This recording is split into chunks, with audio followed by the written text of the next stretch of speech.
session. Excited about it. You guys spent a lot of your time planning. This was a heavily planning session.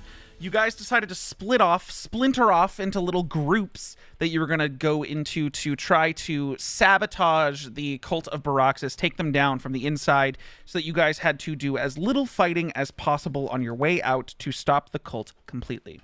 A lot of that planning involved Drell surprisingly working extremely well with Sticky to make as many little keg explosives as humanly possible. Sticky adding her own little flourish by painting, either with paint or chalk, I don't remember, little cute fluorescent faces on every single one of the little kegs. Ben and Valxis took these kegs and, without anyone trying to stop them, went around the entirety of this Underdark headquarters to Baraxis and started placing them in random locations, sort of presenting the fact that these kegs were creations by Sticky and thus no one should touch them. So no one did. Jin and Aphelion went to the surface and spent a few days chatting up Simon the Goliath to convince him, buddy. Hey, we got someone on our team who can give you way more money than they're paying you to be here. So when shit goes down in a couple days, and shit's going down in a couple days, you fight with us. It'll be great, and we'll pay you out the ass. And he was like, fucking whatever, man, and fucking hopped in on it. Mardor and Kelo went around sort of their presence convincing... What was that? What happened? AJ. Oh, I think AJ we just- lost him. yeah. He's back. We lost him. We're good. But Kelo and Mardor went around sort of intimidating and also showing off the fact that he'd been indoctrinated and that him being free meant that he wasn't, you know, a problem. There's no like, oh, the prisoner's walking around. And part of that indoctrination was sort of just like, the intimidation is like, mind your business. We're doing things. I'm the Mardor being like, I'm the champion of Baraxis. Don't fuck with me. The plan began. All the pieces were in place. All of the explosive kegs were in locations. And you guys sort of had a trail of them that led up to the surface. On the surface, you had Daxon and Mardor working together to convince every one of the guards at the entrance to the grotto to head on down, and then found through Valxis flying around to sort of like gauge the space of the town, who else was in there. Didn't seem to see anyone on the outside as far as he's aware, but went to the church and noticed that 3 of the zealots, as well as a few Dolgaunt and Corresponsiers, were in the church and doing some sort of praying with themselves guarded. Mardor decided to waltz in as the champion of Baraxis and convince them that there's some sort of show going on down below and that Baraxis has required everyone's presence, including the zealots, and they shouldn't question her because she's the champion of Baraxis. The party got ready to cave in this fucking monastery if they needed to. But they were well convinced. Everyone stayed properly hidden, and they headed down. You guys waited a good 30 minutes for them to get about halfway down before you had Sticky use her hand cannon to blast one of the kegs, the final keg, the one that would set off the chain reaction all the way down. She did so. Mardor standing side by side with her, trying to catch her before she got absolutely blasted away. I believe you got knocked prone, Sticky. And as the dust settled, buildings sinking into the ground and collapsing as now this massive gap under the earth is caving in, before a rumbling settled in and shooting out of the ground, this massive worm that you guys were semi-prepared for, you knew was coming, immediately decided to attack. Drell and multiple monks dove in to action, rushing in as fast as they could. Drell taking every attempt that he could to stun this thing. Didn't work. Mardor sprinted off in a sort of different direction and compelled the worm to fight it. And in doing so, it dove under the ground and came up, swallowing Mardor whole after striking it with its tentacle. Mardor, currently just bleeding inside this thing's stomach. The rest of you gathered around trying to take action. Kelo rushed up to fight the thing while Mardor's on the inside. A couple of the monks attempted to do the same. Drell had fallen down 10 feet into its tunnel that it had made to go attack Mardor. So far, this is still the only enemy you guys have to face. You don't know what else there is to come, if there's something else to come. Mardor is currently being melted on the inside of this thing. We are at the top of the turn order. Oh my god. And at the top of the turn order, It's me, but I forgot.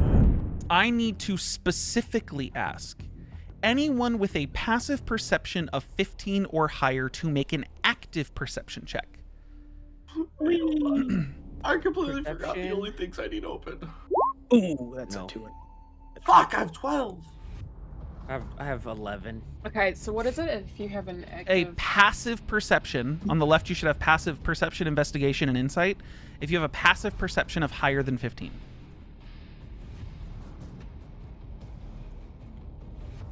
I believe it might only be a Aetherion. Yeah, I don't. Yeah, I think so. Because it is a wisdom-based thing, and I think you are the only wisdom-based character. That makes sense. No, Kelo, you have a passive perception of 15. I need you to make a perception check. Yo! Holy fuck, big dog. If he's here. He's currently muted, so I'm unsure if he's here.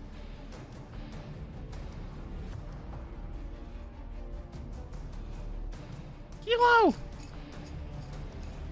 Drew! He died. We lost him. So Drew died in the combat. Oh No! Rip Kelo. I do have...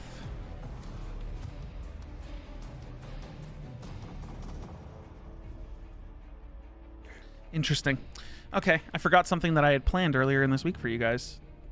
Huh? No, I forgot something. Is it the 4 more hit points? I need 4 more hit points. I don't know, dude. Drew! Hi, sorry, I'm not dead. Hi, can you roll a perception check, please? I mean, I guess. Thanks.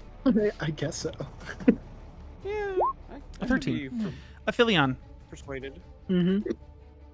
you aren't the type not to take a quick scan around your environment while you're in the heat of combat, just to be wary of other things.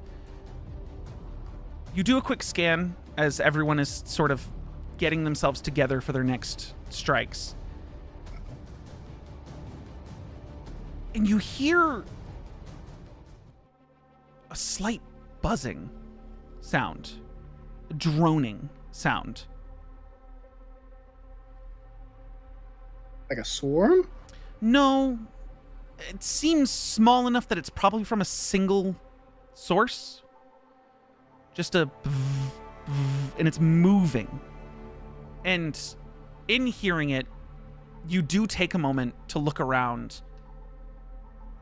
You don't see anything on the surface. Oh.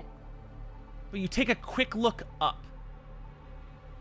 And hovering above the monastery, a good 30 feet higher than the top of the monastery, is this little... From this distance, it looks like a ball with a laser, like a bright red light in the center. And it has 4 rapidly moving wings. And it is just holding position and then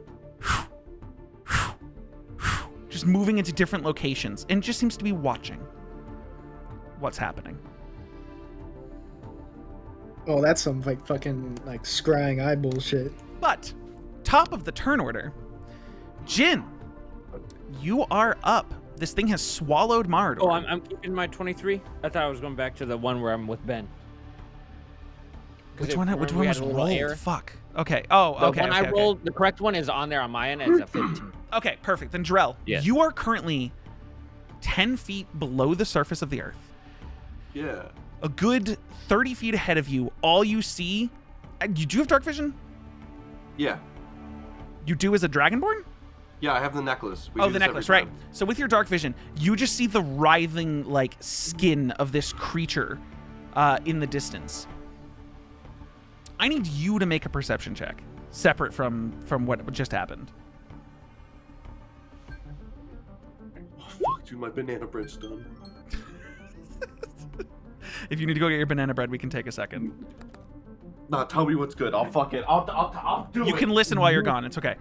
So you, with an 11, don't think there's anything down here. This tunnel seems sturdy enough right now. You do see some dust falling. You don't know how stable this tunnel's gonna be. You can either climb your way back out where you came down in, or move down the tunnel. Hell no, dude. So Corey, I'd like to move down the tunnel. Okay. I want a flurry of blows him with my claws. Before you get there, Oh shit, uh-oh. you run a good 15 feet before suddenly on both sides of you, bursting out of the ground, because they can burrow, are two hurt-looking corresponsiers. Really not looking good. They are bloodied alright. and beaten, I got this. but they appear on either side of you, flanking you. It is still your turn. I am going to add them to the initiative order now, but you are currently being flanked by them, and they are underground. So Dude, I'm going to be adding That's totally fine. adding Can a I turn for them. flurry Hold of on one blows? second. Oh, Let me. fuck! I have to add them to the turn order. I'm ready to kill. Let me at him. Please. Okay. I'm a machine. You gotta let me run. I'm fucking ready, man. Let me at him. And with been a waiting all week for 19, this they will be fucking going rat. after Marador. So your flurries of blowing, which one? The one on the left. He's Okay. doing what to which one? Flurry of blows. Flurry of blowsing. Flurry of blowing. Yeah. That's what it's Yeah. called. Are you going to do your first I'm- attacks first, or are you just going to go straight into your bonus action that you can't do until you attack first? Wait, what? You can't flurry of blows until after you make normal attacks. Man, I'm gonna punch him then. Okay. Fuck. So give me one attack against the one on your left. Man, fuck. I'm just fucking gaming, dude. A 12 misses as you go to strike this thing, and in its like almost bug-like nature, it just snaps out of the way of your first punch. You have a second attack before your bonus action. Fuck, dude. Another 12 misses. What the This thing, fuck, this dude? thing, it's like you have the dark vision necklace on, but these things bursting out of the ground really like threw you off. So you go for two punches. One first, it misses. You go for the second one, it misses. You can now bonus action flurry of blows if you'd like and mark off the key point. Yeah, let's do that. Okay. Let's see. So two more unarmed strikes. Let's go. Come on, baby. Come on, baby. Give it to me. Fuck. Hang on. Alright. A 9 and a 15 both miss. Are In you the fucking heat of the kidding moment, me? both of these things No. burst out of the ground. You turn on your heels and throw a fist, and it quickly dodges. Like the pain it's gone through. This one's like somehow far more attentive to the Yeah, fact that you what guys are the dangerous than the one that approached you guys way before. And it quickly dodges one way, dodges the other. You're throwing fists and missing every shot. You have the rest of your movement, but you are out of attacks.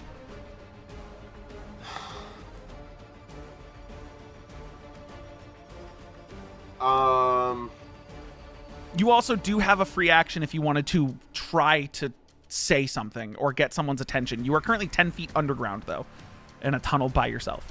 Can I shout? Oh wait, hang on. I have the dragon voice thingy-ma-do. I thought only Hida had that. That's fucked up. I'm a dragonborn. That was I don't know. that was part of I Jin's thought- enchantment, is that he has the ability to do that. Bro, that's fucked up. I thought I cut everything. No, if you got everything, you'd be advantage perception checking this entire time. You got fucking wings, my guy. That's what you got. This is bullshit. I thought I Fuck, had yeah, this he the does whole have wings. time. Bro can fly. He's got like I love how he telepathic- can fly, but he went down into the tunnel. That's He badass. can fly. He has a No, I breath. know He this. can Fucking fly. wings. He has Oh, a breath no. weapon. He can fucking send telepathic messages to creatures he can see within 30 feet. He's got fucking draconic shit. resistances. He's got a lot of stuff, but what he doesn't have is your ability to send your voice over 400 feet. It's crazy. It's crazy. I'm gonna shout out to the monks to jump down the hole. I'm gonna be like, "There's more of them! They're crawling up from the ground!" You hear it's muffled, but you hear in the distance, "Oh shit, I think Drell's in trouble. Go, go, go!" That's you have to wait for their turn. Now, that you got 15 feet of movement, or you got more movement. You got 40. What is your total movement? 40. You clicked your boots. You have like 80 feet of movement. You can take attacks of opportunity if you want. Or I can just fucking disengage. You don't have an action, a bonus action, and your movement doesn't allow you to disengage. So. Oh, Step of the Wind's a bonus action? I do believe it is a bonus action. Yeah. Fuck, dude, I Bonus thought all this action shit was just disengage. cool monk stuff I could do. No. Like it is, Sounds but like a like passive. You're thinking of Swashbuckler Rogue, where if you make an attack on somebody, they can't make opportunity attacks on you. No, I just think he thought disengage was part of his movement action. yeah. Yeah, I thought it was just a monk thing. No, Yeah, that's no. it, dog. I'm vibing. Okay, cool. So Marador, I'm in the belly. you are. I I'm in the do belly. need before your turn begins. Oh no. Somebody In the belly. save me. I'm just checking to see how this. I have to remember how this affects you. Is Okay. it before or after I go? Because I'm thinking it's probably before. It's not on your turn, so you don't have to worry about anything like damage-wise right now. However, Okay. Marador, you are currently swallowed whole by this monster. You are feeling Okay. your wool start to burn. I'm getting It's not fucking doing cooked from any here. damage yet, but you are blind, you are restrained, you are able to attack from within, but it will be at disadvantage. Your weapon is not out of your hands, you just are making disadvantage attacks from inside this thing if you would like. Okay. All right. Let's see. Also, I don't know if I'm going to check the rolls. And seeing that Kelo was last and your last thing was a dex save. What we did miss last time. Compelled Duel is a concentration spell. Yeah. You took a lot of damage. You were at sure max did. health. How much health do you have now? 47. So how much did you lose? How much what? How much health did you lose from that attack? 57. Okay. Holy we're just, fuck, We're just you have gonna hella we're health. just gonna split that in half for now. So it'll be two. It'll be know. 220. We'll do 228s. Okay. Okay. Now I'm gonna be honest. I don't think you can roll a concentration check high enough to account for either of those damages because it's isn't it a 10 plus or no, sorry. It's 10 plus the damage of the spell. Is there the damage that you took? Is that not what it is? Someone correct me on I- concentration checks. It's so if it's lower, if it's the damage halved, and then that's the DC, and then I think Minimum if it's low, minimum 10. Okay, so you have to make 2 concentration checks, so Constitution saving throws, and you have to roll higher than a 14 for each one, or 14 Con or save. higher for each one. Con saves, Okay. because it was 2 Let's separate see. attacks. It was the tentacle and then the bite, so I am counting it as 2 separate con saves. I didn't. Your compelled duel is gone, where if it had held, it would have struggled to fight your allies on the outside, attempting Damn to it. try to fight you inside itself, but your spell and your magic is gone. So you are restrained, you are blind, you'll be making your attacks with disadvantage. Are you attacking from inside this creature? Okay. So, wait, hold on. I have 2 attacks if I attack. Mm-hmm. But is a spell, if I do a spell against the worm, that's not considered an attack. If the spell uses your action, you then would not be able to attack. Unless it's a Yeah. smite, which gets added to your attack, depending on the type of smite. Yeah, because my smites are bonus actions, and then I would be Yes. able to attack. But your smite goes with your normal attack. So if you were to strike, and the cool thing about paladins is your smite doesn't get used unless you hit, I believe. Yeah. Yeah. Um, If you hit, you say, "Oh, I want to add Yes. smite Yeah. to that." So pretty the much. cool thing about paladins, you decide Add if you it want to to add your smite after you already hit the target. I see. Because you're not in my wasting the spell spells, I do have a thunderous smite, and I was thinking about using that. It is noted as a bonus action though, Yes. and I have to be concentrating on that, and then I have to hit while concentrating. So the spell only gets Oh no, yeah, that one is different. That one you do Yeah. cast ahead of time. So if you Yeah, did 'cause cast that, my you could other cast it one- as your bonus action and then attack. Because that's your bonus action. You're not losing an action or a bonus action. I think though. Mm-hmm. Oh, fuck, Although, man. yeah, we'll see how that fucking works. Because how's it going to be pushed 10 feet away from you and knocked prone if you're inside of it? It pushes me out. We'll see. Yeah, who knows? You digest yourself really quickly. You give him the Yeah. I worms. smite myself out of the mouth. What are you doing? Fuck it. I'm casting command on it. Okay. So here's my thing. You yeah. can't cast command. I You can't have cast to, command. You have to speak one word command to a creature you can see within range, and you cannot see it. But I'm in it. Actually, do you have blind sight? I have Yes, blind he sight. does. Cool. Then you can Yes, see it. yes, Never yes. mind. Yeah, go for it. I'm gonna allow yeah. that. I'm gonna allow you being Cool. blinded. You have blind sight. You can technically see it. So go ahead. What is your command? Vomit. Okay. 15 wisdom save. Vomit. That's a 13 on the die. Its wisdom is a -1, but its wisdom saving throw is a +4, so that's a 17. I fucking hate it here. So that's your action, I believe. That's is my action. Your commands. Yeah. Mm-hmm. That's I think that's really all I got. I don't have any other bonus. I don't have a bonus. Wait. Hold on. Let me look at something. Hold up. What's this? What do I do here? Is this? I can't fucking read. What are you looking at? Nothing. It's not a bonus action. Okay, I'm dying. I'll let you to cast spiritual weapon. I'm in danger. Inside? Yeah, why not? Fuck it. You have blind sight up to 10 feet. You could put it somewhere. And I know Sure, it's using yeah. 2 spell slots in the same turn. Like, fuck it. That was the AJ I'm sorry rule. I don't know what that just did. 18? An 18 hits. You what does your spiritual weapon look like? I want it to look like a big spiky ball in its gullet. Okay. Just- So from inside this, you go to command and you scream vomit, and the thing does not hear you. So you quickly just like reach and grab the symbol you have like attached to one of your horns and just pray to Baroxus to fucking let you kill this thing. Let you find your vengeance against it. And this spike ball just slowly starts to appear at the tip of your horn and grow above your head, higher up in the throat, and just shing, and just like the force of this radiant ball just it's like one of those pokes. underwater undersea mines. Absolutely. And it just pokes this thing's throat. From outside, you guys hear the thing fucking scream out as it's struck from inside. You don't know what Marador's doing in there, but she did something. The core spawn seers that are surrounding Noah. Nope. Let's see. Noah? Let's see. Drell. Surrounding Drell. Yeah. Okay. The first one is going to make 2 strikes out at you with its staff, the one that Yeah. you attempted to hit. And they all miss. That is a 12 to hit No. and a 27 to hit.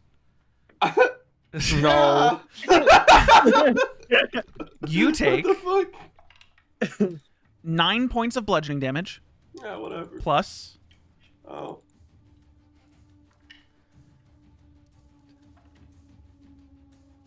12 points of radiant damage, and you are knocked prone Man, what from a the first bitch. guy. How many is that total? 21? 21? Yes, 12 and 9. I forgot what numbers I said to you. Once I say them, they're out of my head. The other one Nice. is going to strike you on the ground once with its staff at advantage because you are Oh, prone. what a bitch. That's a natural 20. Oh No, no. that misses. Yeah. Yeah. I'm just gonna see what this does first. 4. Kills me. The bludgeoning damage. 14 points of bludgeoning damage and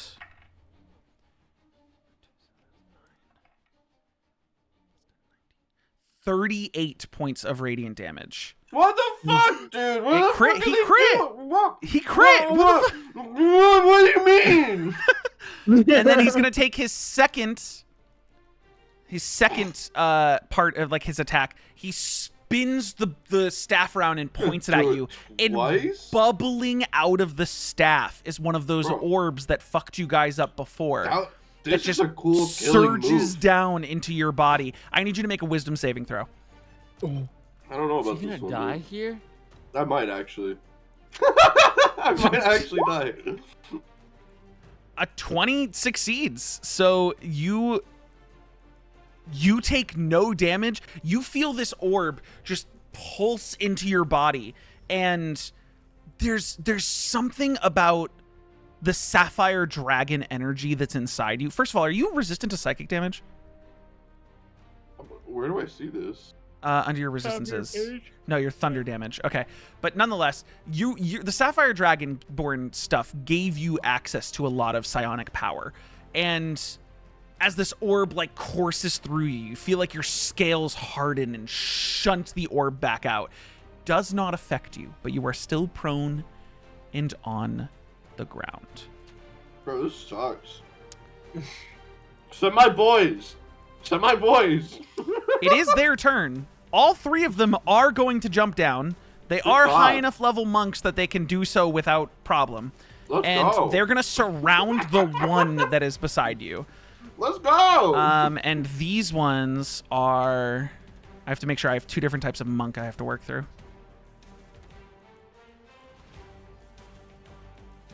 That's a lie. I have The three different claw types of with monk that I have to asshole go through. brothers. Okay. These monks all get to make... there's a lot of attacks. I have to roll 12 attacks. Give me a second. You want me to help? No. Because each one makes 4 attacks. Hell yeah. One guy misses 2 of them but hits 1. And then nat 1's his last one. So one guy hits 1.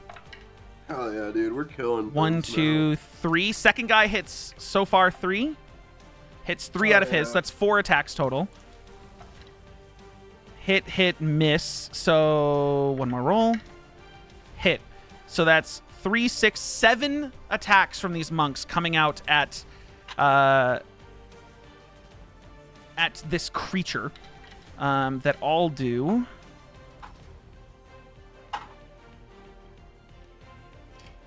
Hold on. What did I say? 7 attacks? Yeah.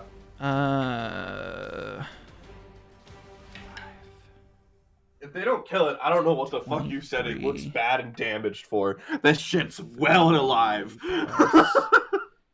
15 is 38 plus Oh, they can kill it. 6 is 44 plus 35 is 79 points of damage. So So I'm can gonna I tell you right describe now. it? I'm gonna tell you Wait, right now. Is he dead? No. Oh, I'm what? gonna tell you right now. I'm gonna tell you right now. I cut these things' health in more than half. And I'm not gonna lie to you, this thing has 1 hit point left. But good news, all these monks have like free fucking stunning strike shit. So In his eye. it's gonna make a con save and fail horribly, and it's frozen in place.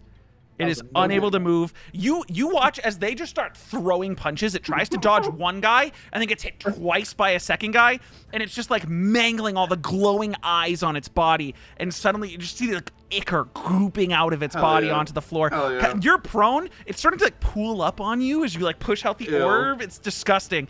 But this thing looks like you squished a spider and it's still moving a leg a tiny bit. Hell yeah, Like dude. that's Hell what's yeah. happening right now. That is those 3. That's their turns, Those are my fucking which boys. means Sticky, it is your turn, and I need a perception check from you. Ooh. Okay. Just a regular perception check. Yes. I got you, Chief. You. Yeah! I don't see shit! It is your turn. What are you doing? Okay, I'm gonna have. You're currently hiding behind a tree. I am. I'm hiding because I'm scared. Okay, so I'm gonna have. Where am I? I can only move I believe 30. 30. Yeah, so that's what to like there-ish. Any of those 3 spots, because you can go diagonally. Okay. I'm gonna have Sticky run on up to here. Mm-hmm. Okay, and then. Oh my god! Hold on, my cat is destroying something. Hold on. No! Oh no! No! No! Lethal company moment. Just, no! Cuts out. You are a fucking menace to society and my Yeah, life. I might be dead, dying on the ground, but at least I got my banana bread. I couldn't let you guys single target decimate this thing by itself. But, I mean, I also did nuke these things' health. I will tell you, you guys did about 200 points of damage to kill the last correspond seer you killed. Sorry about that. Yeah, you're Fuck good. that guy. What are you doing? Also, as you run up, you're standing, like, next to a corpse. Like, you guys didn't notice it when this worm burst out of the ground before the dust had settled, but on its burrow up, it absolutely took burned, ashed bodies of cultists that had died below with it in its upward trajectory. And there's now just burnt corpses lying all over the ground around this hole. Gosh. I'm gonna have Sticky kind of like staring down at it for a second, kind of forgetting where she is. Mm-hmm. And then she's kind of probably just be like, ew. And then I'm gonna have her very gently sidestep fucking corpse. Okay. Yeah. And then I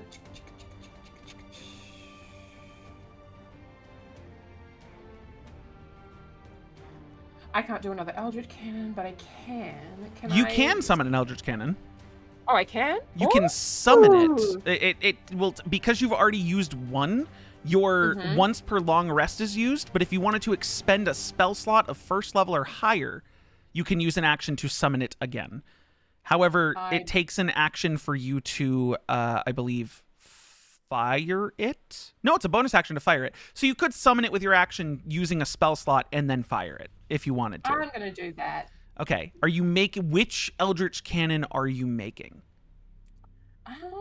You know what?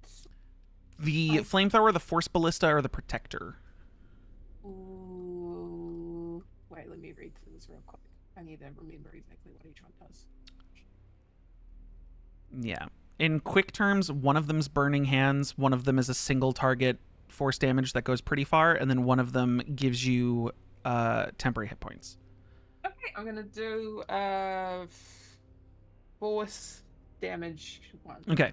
You take your action and run your hand up your gauntlet, and as if from your fingers, pieces of metal and gears start just like manifesting, like these ethereal gears as you're reconstructing it as you drag across your arm, and you now have attached to your gauntlet your Force Ballista cannon, Eldritch Cannon. Nice.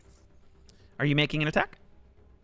Yeah. Okay, so what I need you to do is roll me a spell attack on your spells page, the +7. Yep. Ooh. A 13 misses. You. Son of a bitch! I need you to. Oh, you're being called. I'll have you do it after. But you miss. That's your action, your bonus action. I'm assuming you already used your movement, so we're just gonna move past Sticky's turn. I'll have her do what the other thing I was thinking of in a second, when she comes back. Ben, you are up. You watch as Sticky, just on her gauntlet, creates another one of these cannons and blasts it. As something from inside the worm causes it to reel in pain, it's whipping its head around, and her blast just narrowly through where it whipped its head. It's your turn. What are you doing? I'm gonna move up to the worm. Okay. Okay, sorry about that. I think I have enough movement to do that. Sure, fuck it, why not? You're good. Exactly. And then I am going to attack it with my blade. Sure. Go ahead and make your attack. A 23 absolutely hits, and you did take a level in Rogue, right? Yes. I would say with her on the inside of this thing, you are considered flanking, which will give you sneak attack damage. Nice. It's not advantage on the attack, but you will qualify for sneak attack. So roll your damage plus your sneak attack. You're flanking with the Star Wars like carbon version of Mordor inside the worm. Absolutely. 14 points of damage. And does your blade do anything special when it strikes? I do not remember. You can use an action to give yourself hit points. You're immune to something that I'm not going to say out loud because I don't know if anyone has discussed that properly. And you can do your disheartening strike if you'd like. But Yeah, I'd like to do that, so it'll have disadvantage on the next saving throw. excuse me, hold on. It is immune to being frightened, so that does not qualify. At the end, it says the creature can ignores this effect if it's immune to the frightened condition. Ah, okay. So I can say you would know that at this point after someone had tried to use a charm. So I'm going to say you keep the use of it so you don't lose it until dusk. All right. But that is your action to run up. You have used your movement and your action. You have a bonus action if you'd like to use it. And remember, under new rules, you can bonus action spell if you action attacked. Yeah, I just have to have a Yeah. spell I can cast as bonus action. I'm going to use Hound of Ill Omen. Sure. Let me go get your dog. Look at your dog, bro. I totally forget about this dog all the time. Puppy. I have to really get like a better Hound of Ill Omen than just like the Direwolf token. Because I do be just using the Direwolf token, you know? Where are you putting your Hound of Ill Omen? I'm going to put him... let's go directly across from me. Sure. Your Hound of Ill Omen, you strike with your sword, and as if it like grew from the shadow of your strike, your Hound of Ill Omen just shoots off and turns and lands on the ground, ready to strike. I'm just going to say it acts on your initiative rather than rolling it its own. So, Okay. Hound of Ill Omen is allowed to make its attack. Alright, cool. Yeah, I will have it bite. I'm going to say because you are directly flanking, this is advantage. I believe we've been playing with direct flanking as advantage rules this whole time. I don't remember because we haven't really had a combat. Still a 10 misses. This thing goes to strike at it, and it's not that it's missing, it's that it's trying to find purchase for its shadowed fangs and just hasn't found that weak point to bite into yet. Gotcha. Jin, you are up. Everyone seems to be surrounding this worm. You just watched Drell fall into a hole and 3 monks scream and jump in after him. And the worm has swallowed Mordor whole. It's up to you to make your proper judgment as to what's more important. Seeing Mordor get swallowed whole, Jin is gonna sprint on over. Mm-hmm. So I'm gonna dash. 1, 2, 3. Oh, I can go through people. Yeah, sorry. Excuse me. Sorry. Excuse me. That's 4, 5. One more 6 makes it 30, 35, 40, 45, 50, Also, 55. I totally forgot that because he used his turn on a 1, his token's gone, so I have to re-add his 1 initiative. This is 55. All right, 50, 55, 60. Sure. I think You also could have just moved through that tree in like near Kelo. Oh. You're fine. Oh, really? Like you didn't have to go all the way I would have around. done. Okay. It still would have used whatever your dash is because that's still 40 something it's feet. 45. Yeah. Okay. Yeah. But Hi, Panther.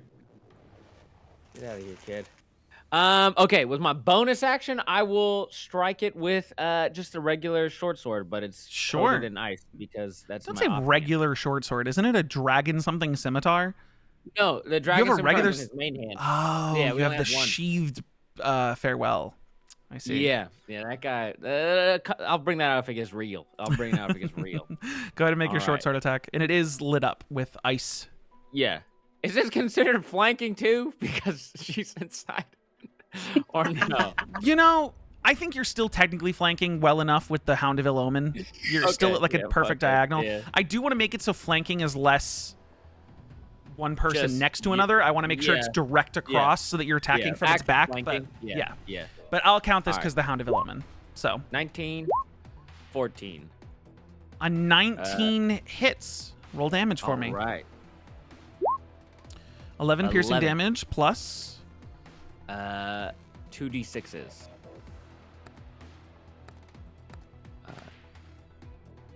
Or no, 1d6 on it. Because yes. You strike out. You strike out at it, and you find purchase. You rip away, and you see some of that like burning blood go flying. Yeah. And you notice for a quick moment you didn't wedge the ice in hard enough, but it found more purchase and did more damage in its body than you expected it to. Oh yes! Oh. Yes! Hell Still yeah. not a lot, because you rolled a 1, Hey, but it did more damage. Hey, what? Hey, Hey. Valxis, Extra is extra. you're up. Okay. I'll let you free action yell some shit out if you want. Jin. If you want to, if you noticed it, if you want to call it, you can call it. Oh yeah. It's weak to ice! It's weak to ice! You see, Valxis, hearing him call out, he's fucking panicked since Mardor got swallowed. Like, he's like, oh shit. Like, this is real serious. Me too. I forgot to put this 2. What's up? Because I am radiated right now. You are radiated, which Oh, you know. wait a minute. Yeah. So but that is, I gotta look how when like people stand in the aura who takes it's damage. 4 on that. points of damage to anyone within 10 feet of you. Okay. Sorry. Once a turn, an attack deals 8 in extra radiant damage. So you also did 8 radiant damage to the enemy. Okay. Yeah. I missed that okay. part. Yeah. And then Yeah, Ben, really. as Jin sprints past you, the light that's radiating off his body begins to burn your flesh. And you just feel like as he strikes out at this thing and turns to you to be like, hit it with ice, you like had to hide your face as you feel yourself burning, almost like as if like Sorry. you have acid Sorry, poured on you. And you take 4 points of radiant damage. And so does the monk that is beside you, who screams in pain. Oh, and I also take 4. You also take that radiant damage? Yeah, Do you? because I take it as well. Yeah, I burn myself. I'm running so hot. All creatures within 10 feet, Including you. including you. Yeah. Well, you're Yeah. also resistant, so you only take 2. Oh yeah, right. You're resistant to radiant damage, so you only take 2. Okay, Valxis, what's up? What are you doing? Cool. I'm going to take off into the sky. Make a perception check. Okay. I'm good at those. At advantage because you're in the air. Like from the ground, Philion seeing it is impressive. You're going into the sky and you're getting closer to this thing. Never mind, you see fucking nothing. You just hear him scream. You watch Ben's flesh burning, and you take to the sky to help. I move a little bit forward Sure. as I'd like to just take off. And, How high off the ground are you? so how high up is this building? 20 feet? 2 floors? 30 feet 10 in the feet air. each? So 30 feet in the air. Okay. I Then should I take that move into account another- for your spell distances. I move another 20 feet, or 10 feet, sorry. So now I have 20 feet left. You moved down? Oh, you moved 10 feet. No, but you're 30 feet in the air. I'm moving. Diagonal 30 10 feet in the air. Got it. Yes. I need to remember how this works. 10-foot radius. That might suck. What are you trying to do? Radius. 10-foot radius would encompass its entire body from the central point. It is a 20-foot wide creature, which means it does have a 10-foot radius from its central point. So if you put it in the dead center of this creature, it would only hit this creature and possibly Mard or whatever you're trying to do. Yeah, well, I think it will hit Mardor because it would be Shatter. I can take it. Let me read the specifics of Shatter real quick. I'm curious how post it, Shatter I'll works with display somebody it. Here you ingested. go. I don't think it's going through its body Each because creature in a it's 10-foot radius sphere centered on a point must take a Constitution saving throw. the point that you're making. It's really good at Constitution, isn't it? Well, no. So I'm saying the point you're making. I can't tell you that. I wasn't actually paying attention. It's not why I said no. I know. I was making the The observation. Shatter being a magical thing and her being inside of it, I would say that she would be considered already resistant. So if she saves, she takes nothing. It'll be like double success. It'll be like nat 20ing the save if she saves. But All right, I cast it at level 4. okay, that is 5d8 thunder damage. Hold on 1 second while I have it make a con Please save. What is succeed, your Mardo. save DC? My save DC is a 16. And this is a con save? Constitution. Well, I'll let you know what happens to it after. Mardor, can you please make me a Constitution saving throw? Sure. I'm on it. Con save. Let's go. 25. Yeah, you are doing damn. great. Can you roll me 5d8 thunder damage, please? I'm flexing inside of the. 13 Wow, that points of was thunder ass. damage. However, it did roll a nat 1 on its save, which means it takes yeah. double damage. Double. Hell yeah. So This would've been much you better. cast your Shatter down on a point where it's not going to hit the surrounding people, and just this radiates out, and you watch as like the flesh that it's made out of ripples and like pulls, and some of it gets so hit by the waves it blasts off as this hits extremely hard. For 26. Hell yeah. Okay, that's the number. Okay, your Shatter was effective. Hell yeah. I will then Very effective. bonus action inspire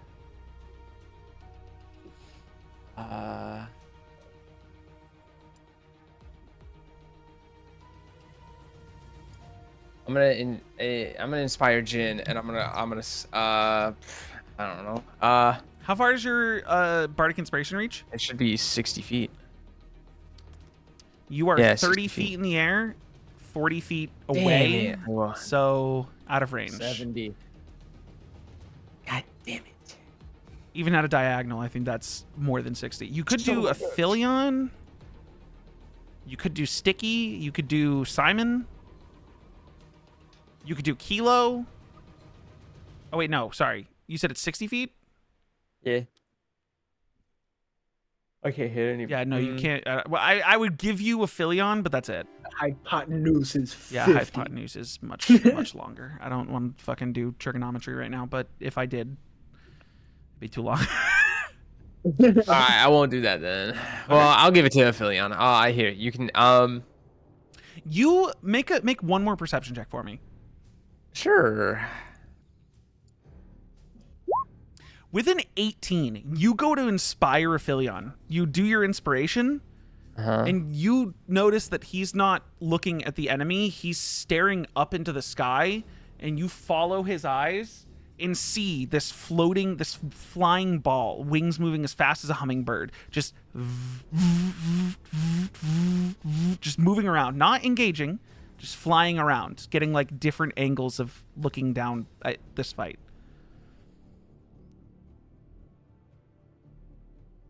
Okay. But you see it. Aphelion, right. you're inspired. You have a D8, you said, whenever you feel like give it. a D8. D8 for ability, attack, or saving throws. You have 20 feet more movement if you want to use it. You only flew 10 feet up. You also could have moved before you Bardic Inspired if you really wanted to hit fine. Jin. Okay. I'm good. I'm good where I'm at.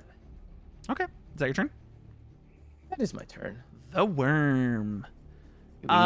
Seeing that Jin is the one that struck it the hardest, it is going to turn on Jin and make it's not even going to whip its tentacle at you. It's going to go straight for the bite. Oh my. That is a 24 to hit.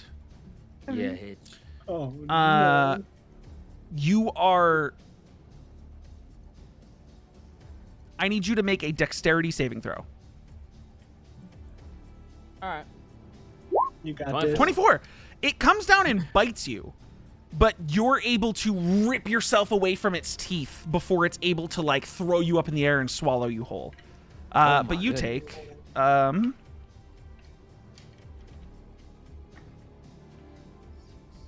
That's gotta hurt. There's a lot of dice. 32 points of piercing damage as this thing just rears back and goes to bite you. Because Ben also hit it, it's going to whip its tentacle at Ben as well, which Ouch. is a 15 to hit. That hit. Okay. Damn, a 2 on the die. That sucks.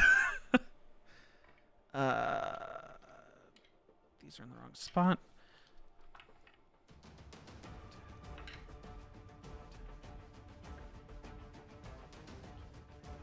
For 31 points of piercing damage, and you are grappled, and you are considered restrained as it lifts you up into the air, wrapped into its tentacle. You can make an escape. You can attempt to make an escape on your turn. This is not like the swallowing where you can't try to break free. You can try to break free on your turn. But you are considered. It's considered grappled for the terms of escaping, but you're considered restrained in terms of how it affects you. Gotcha. And that's its turn. It's not going to move away in any capacity. The two lesser monks take their turn. What's in up? the vein of fairness, I am inside the worm. Do I need to take damage? At the beginning of its turn, you would have taken damage. Yeah. Live, damn it, live! I'm doing my best. It's hard. 60. You take 25 points of fire damage as your wool burns from inside. As this thing, you feel this thing lurch and screech, and you hear Jin from like the point of its mouth way up above, because you've like fallen down its tract. You hear Jin scream out in pain, and you expect to like with your blind sight like have him like come down and like land on top of the spike ball of force you've created, but that doesn't happen. You hear him scream, but then this thing reels in pain as suddenly its insides flare and you start to burn. Your wool, the smell of burning wool just like singeing your nose. Is spiritual weapon not concentration? You're good. It's not, no. So those monks are going to make 2 attacks each.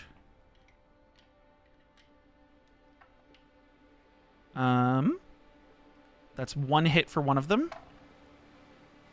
And both miss on the other one. Get Mardor out. For 10 points of force damage to this thing.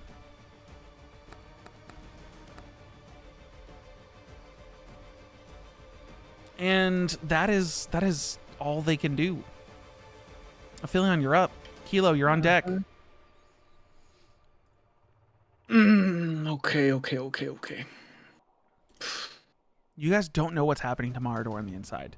You don't know whether she's alive, whether she's doing okay, whether she's dying. 30 feet. There. And then...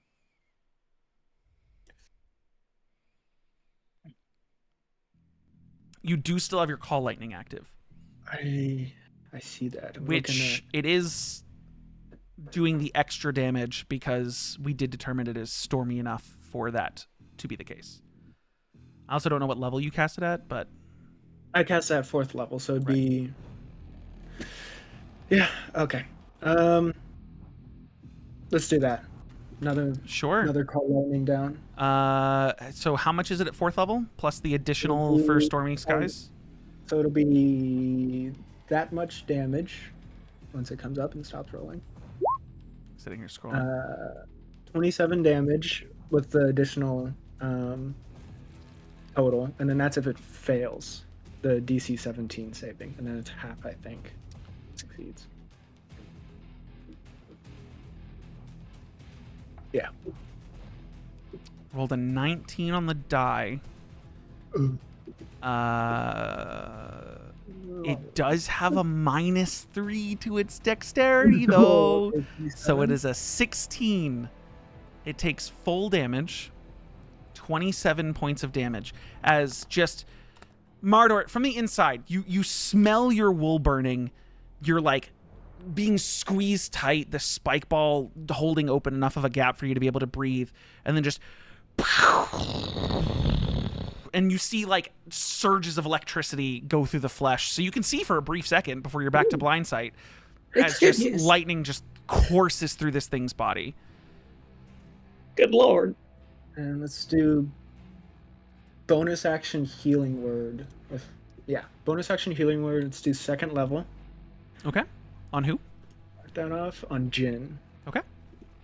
So it'd be Hell 2d4 yeah. plus 5 for a total of 10 Okay, I'll take points it. of healing. And that'll be my turn.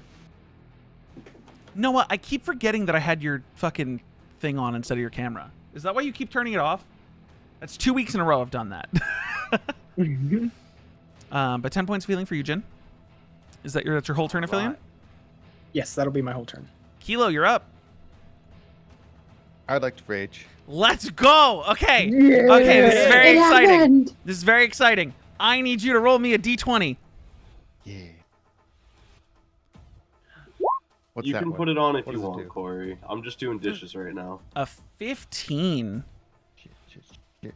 You just got, dude, Kelo, you surge with anger, and there's like a flash of dark energy around your right wrist, and your veins bulge like they usually do when you get pissed off, your muscles surging, I'm pumped. and That's that hot. black shadow seems to there's a single line of vein that seems to blacken that goes all the way up your arm, up your neck, to the nape of your head, and suddenly you feel a pulse, and you are smarter than you have ever been. Yeah. Your intelligence score goes up to 18 until you Okay, go to hold sleep. on. Since I've a done real genius. life, what does intelligence mean? What does intelligence mean? Yes. So your investigation checks, your nature checks, your religion checks, Logic, all of your education, intelligence stuff, as well as for you specifically, not much else. Your saving throw goes up. So your saving throw, which is currently a +0, will be a +4 to your intelligence saves. It's really not going to help you a ton in combat, but it's until your next long rest. So even if you break rage, I'm fucking smart the rest of the day, boys. yeah, you have a +4 to religion, a +4 to nature, a +4 to investigation, a +4 to history, a +4 to So pissed arcana. off, he's thinking right. Yeah, now he's now he be thinking. I'm just standing here contemplating. I'm not even gonna do anything. No, Imagine. okay, so I'm gonna slash at this thing and like try to make a good gash in it. Okay, using under overcast skies. Yeah. Okay. So roll me your attack. An 18 does hit. Roll damage.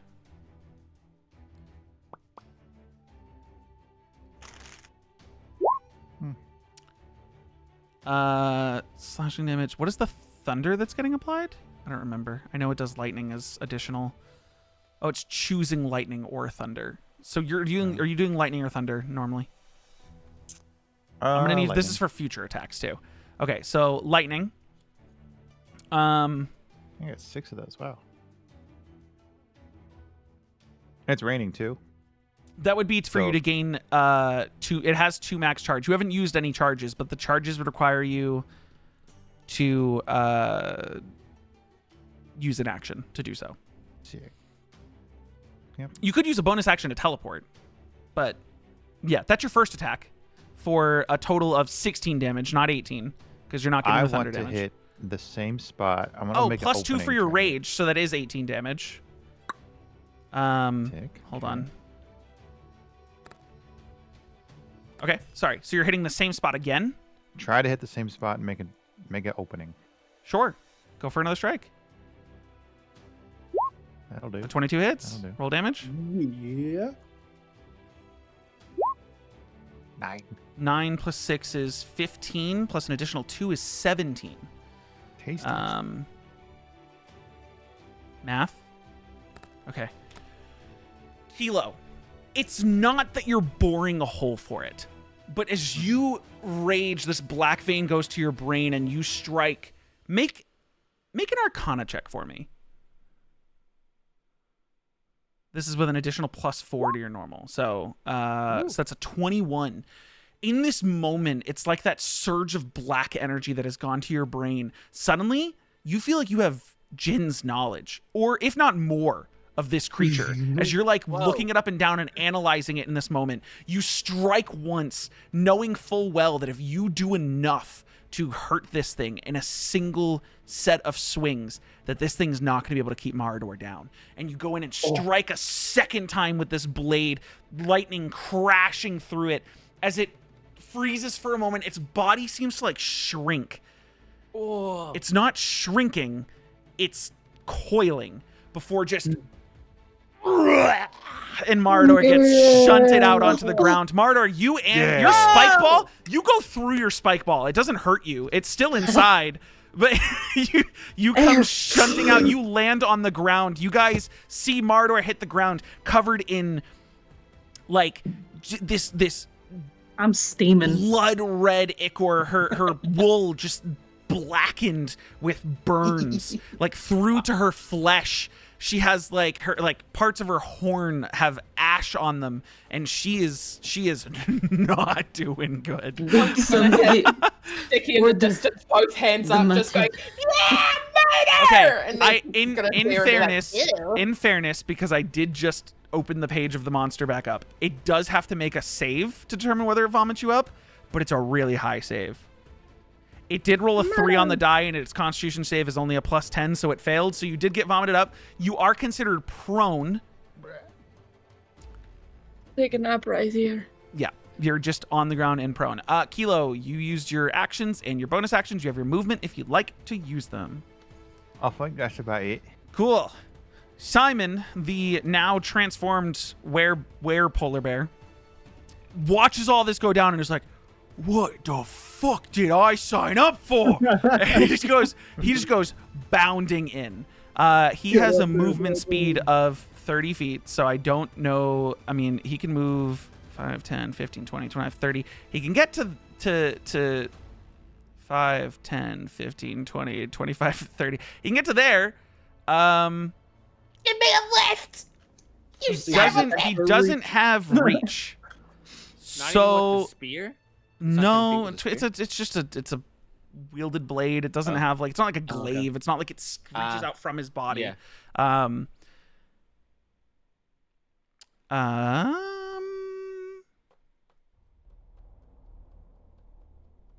You got this, Simon.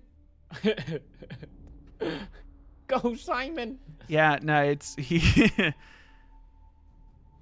yeah, he's got nothing besides his movement, unless he's gonna take his action to dash around and like get to the back of it and just get ready to attack. But that's his whole turn. Jin, we're back to the top. You are burning the people around you as well as you. Mardor has been 15. spit up. Oh, you're 15, right? Fuck, I keep forgetting. Yeah. That's why I put it there. You're good. So Drell, you are prone. You are underground. You are. Oh, Corey, you gotta move. I know. Yeah. I'm doing it. Okay. I don't know why it got moved over there, but it Yeah. did. Because I'm also trying to fix Noah's.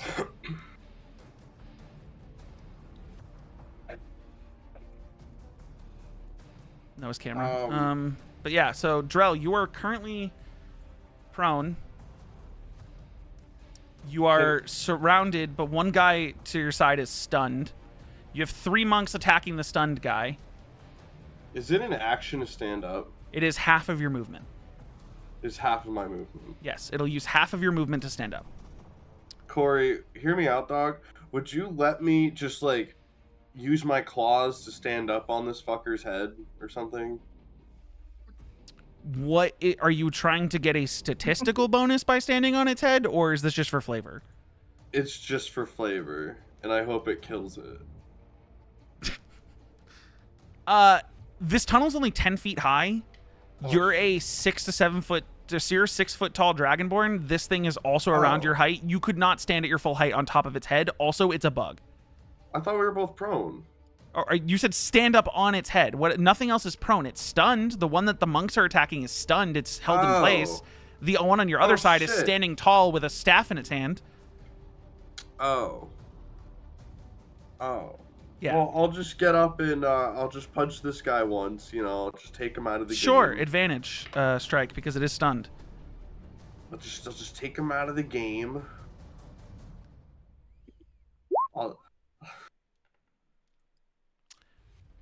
Advantage? Yeah, you can roll with advantage.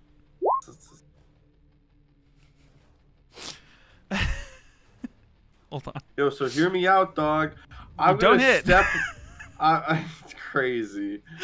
I'm gonna step of the wind and fuck off. Okay, how are you getting out of here?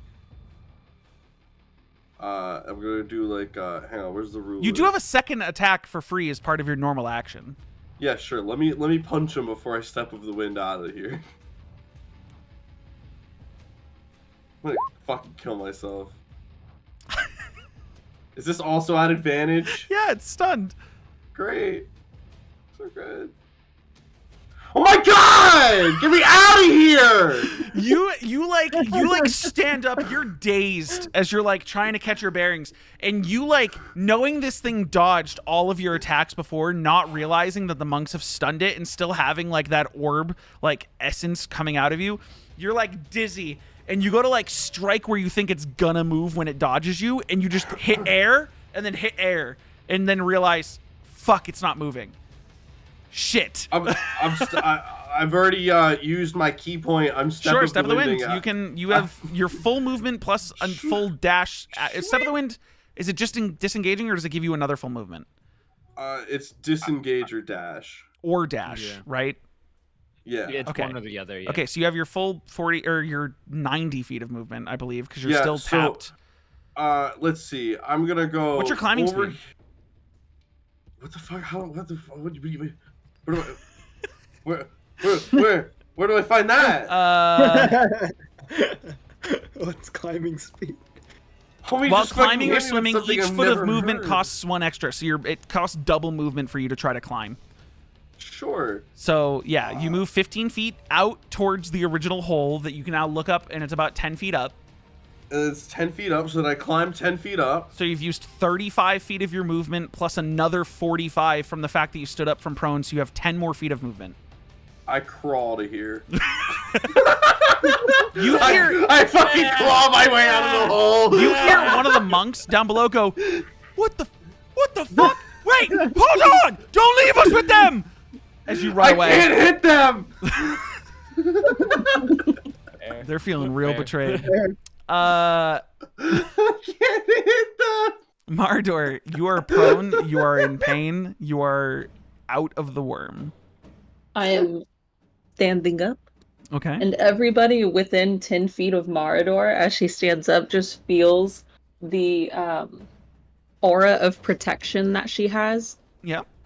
So everybody within 10 feet of her has a +4 to all bonus saving, a +4 bonus to all saving throws. Yes. Anyone within 10 feet gets +4 to the saving throws while near her. Big paladin stuff. And she's gonna fuck some shit up. Okay. She's gonna just be super angry, and she's swinging the axe. Okay. Or wait. No, we're not gonna use that now. Yes, big axe. Go and for she it. swing, and she missed. You're flanking with the Hound of Ill-Omen. Oh, okay. And she missed. She does miss. You like struggle to stand up, and She's still there's this moment where as you're going to strike at this worm, you feel the grip of a being that isn't there pushing back on your wrists to stop you from striking forward. Oh. As you go to swing at this thing, make a religion check. Religion. Oh, I'm not good at that. You can make advantage because you're a paladin. Okay. One more. Okay. 14. With a 14, you don't know what, like, you have an inkling that, like, this was a cult of Baroxis. This worm was doing Baroxis's will.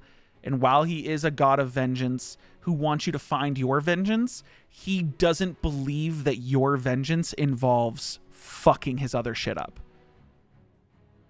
So those swings go out and you feel like he's stopping you from striking at his pet.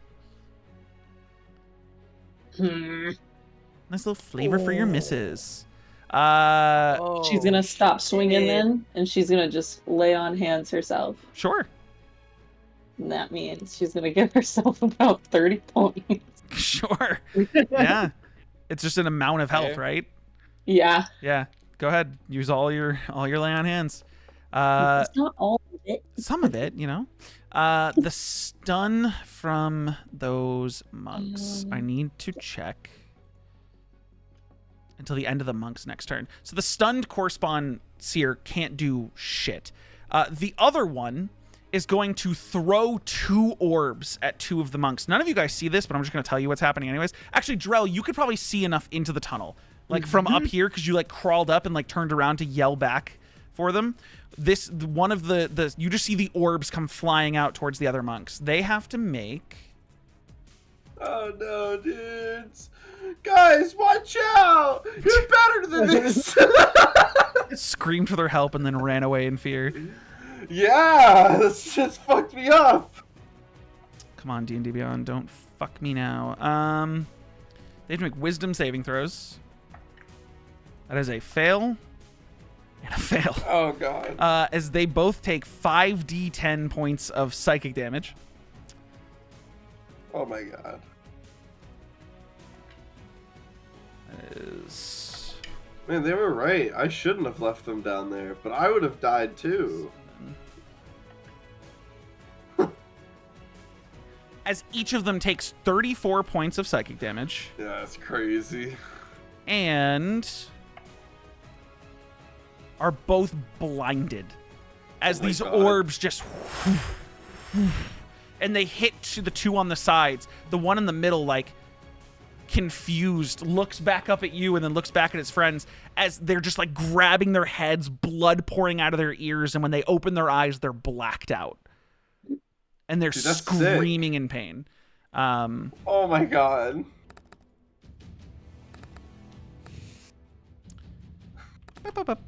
That's their turn. The monks who are up next, the one who's still, like, good, it, like, goes to just, like, beat down the thing that's stunned real quick. And he does so with only one of his 4 attacks hitting. He does hit, and it just, like, fucking... and just punches right through its head like it's ichor and goop falling to the floor. The other 2 just start running in fear. Like, they're blind, so I'm gonna have them... Yikes. One of them runs towards the entrance and starts climbing. The other one runs straight this way, and then you don't even get to say anything before it's like... as he falls down the hole and is gone. Oh my God. Uh-oh. Anywho, this corresponds dead. That accidentally got rid of their turn order. Hold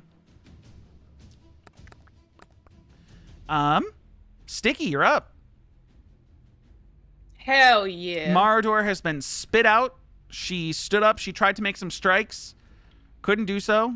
And then sort of, like, patted at her wool in radiant energy, but, like, almost a dark radiant energy started to, like, clear up a lot of her wounds. I'm just gonna have, like, again, Sticky has the mind of a child and basically gets distracted by everything, so she's just gonna kind of like stand there staring and being like, that's so cool. Then I am going to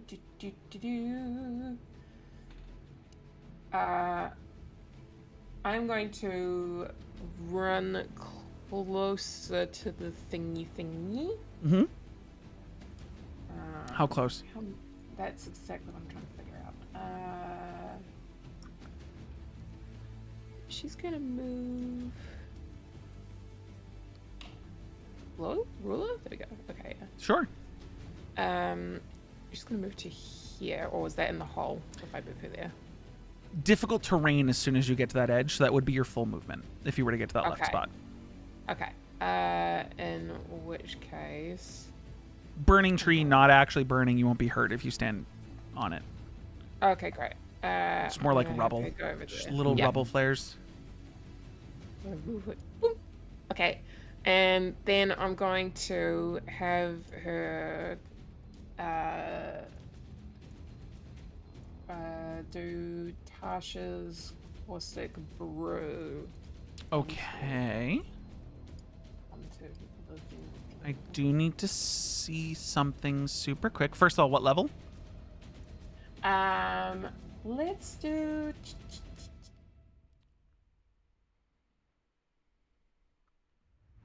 Let's do 2, second level. Okay. I need you to tell me the direction you're pointing this in.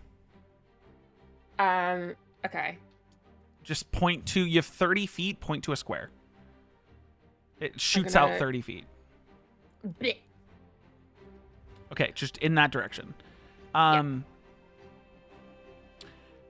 Knowing full well to avoid Ben and Mardor, this is going to hit the Hound of Ill-Omen on the other side.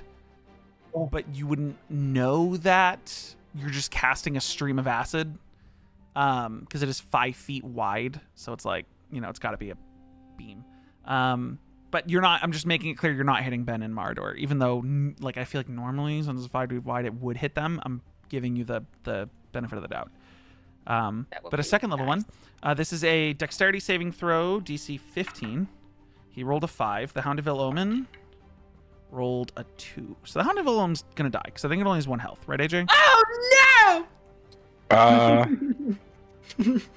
It's got health equal to my sorcerer level, so... What's your sorcerer level? 6? Okay, roll me... or 7? 7. 7. I need you to roll me 4d4.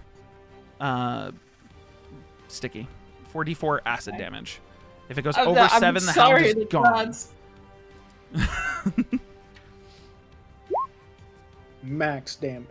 That is... Half my sorcerer point. Huh? Half my sorcerer point, so 3 or so something. 3. It's gone. 9 points of acid damage. As you guys see Sticky, like, sprints up next to you guys after, like, looking at Mardor and just being like, that's so cool. And she like, pulls out her gauntlet and she spins the gauntlet like it's a revolver chamber, locks it into place, and just thrusts her hand forward, and acid comes streaming out towards this thing, caking it as it goes over the top. You hear a on the other side as it just fades away. The Hound of Ill-Omen fades away. Oh my god. Do I see this? You hear it, and you see Ben wins. I'm gonna have Sticky go, no!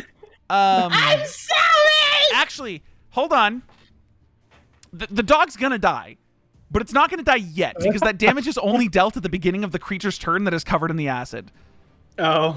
We still get it. It's gonna Just suffer! watching it melt away. Actually, AJ, I shouldn't have rolled the Hound of Ill-Omen's dexterity save. You should.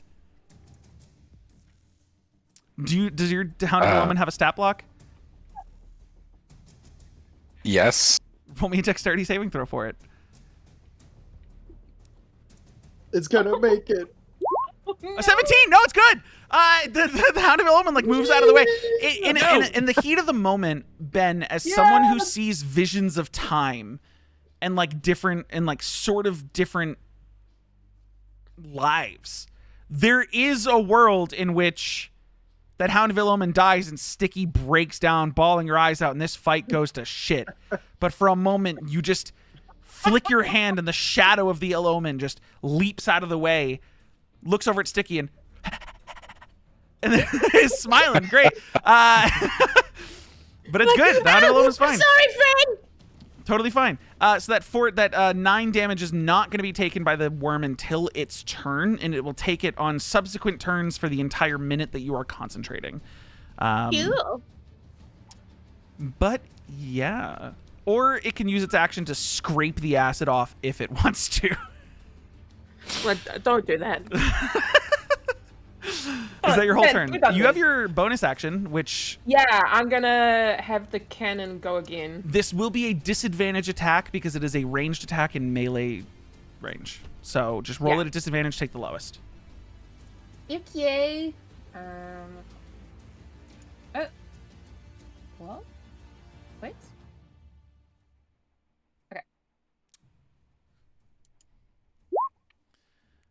Okay. Well, that's gonna be that's the damage. You rolled the damage. I need the d20 plus 7. I need you to roll that twice and take the lower number. Okay, hold on. Because if you go to your character sheet, it's the spell attack roll, the plus 7. Oh, I see. Okay. Also, I think under bonus actions, because it's not a hit DC, if you change your arcane cannon or your eldritch cannon on your character sheet, it should change it under bonus actions to be a spell attack instead of the flamethrower DC. Oh, okay. Yeah, I don't know if you had to select the type of eldritch cannon you had active at some point, but yeah. Oh, yeah, for sure, 22 hits for 7 points of force damage as you just sorry to the dog and then spin the revolver again, but this time it's not that you're like putting a spell in the chamber, it's the cannon itself just whoo woo woo woo until it locks to the top and you blast forward and this force just poof, into the flesh. This thing's not looking good. This thing has like pieces of burning flesh just like slopping off of it. It is reeling in pain and screeching. It's still up, but it's not doing too hot. Ben, you're up. I'm gonna say, ew, that's disgusting. I'm gonna do the Hound of Ill-Omen bite first. Okay, go for it at advantage. Seeing as how you guys have created a fucking V formation on the outside of this worm. 20 hits. Strength save. Absolute success. It's not gonna get like knocked prone or anything, but 7 points of piercing damage. I don't know how a giant worm would be knocked prone. I don't know either, because honestly, the same thing was gonna take into account for someone else's attack. There was gonna be a thing that was, oh, they get knocked. It was the monks. It was the monks that just like roll a save or be knocked prone, and I'm like, I don't think they're knocking the worm prone. I'm gonna be honest. But and then yeah, as Ben, I'll take a swipe with my blade. Sure. 21 hits for 10 points of damage. You guys are just striking out at this thing. Lots happening. Anything else on your turn, movement-wise, if you'd like? Also, wait. You're currently restrained. That's right. So that would have been My a bad. disadvantage attack instead of an advantage attack because you wouldn't be flanking anymore because you'd be grabbed by the tentacle. So that's a 10. I'm adding that 10 points of damage back. Your Hound of Ill-Omen's still doing its thing. It's not like a concentration thing. You can take your action to attempt to break the grapple if you would like. Instead of the attack. Oh no, sorry, you did the attack. You're right. Yeah. It's okay. Well, don't you get at the end of your turn you can attempt to escape a grapple or something? Is that not a thing, or is that using your action to escape? Just I'm not sure. gonna let you make it anyways. Fuck it. Go ahead and make a strength save. Yeah, no. But you tried. As you guys see, Ben is just like still like being whipped in the air by this thing's tentacle. Its barbs like holding him tight. Jin, you're up. Voxus, you're on deck. Okay. I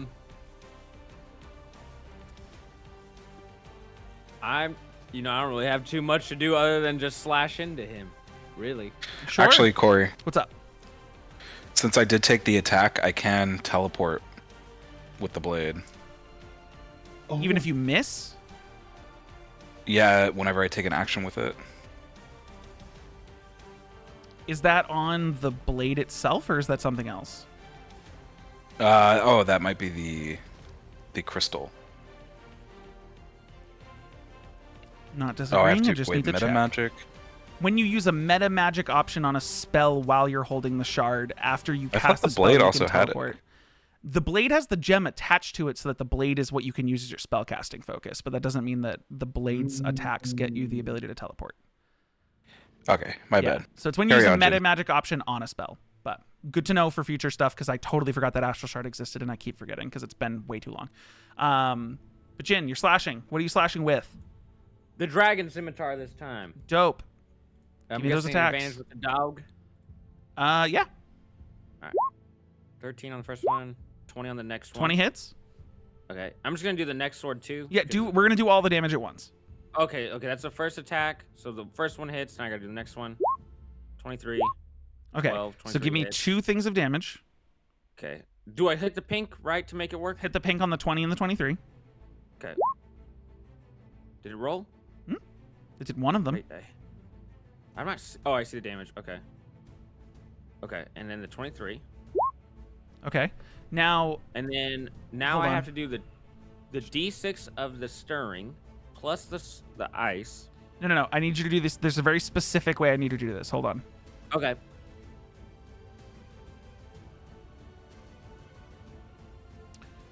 So this is so I need you to roll me 2d6.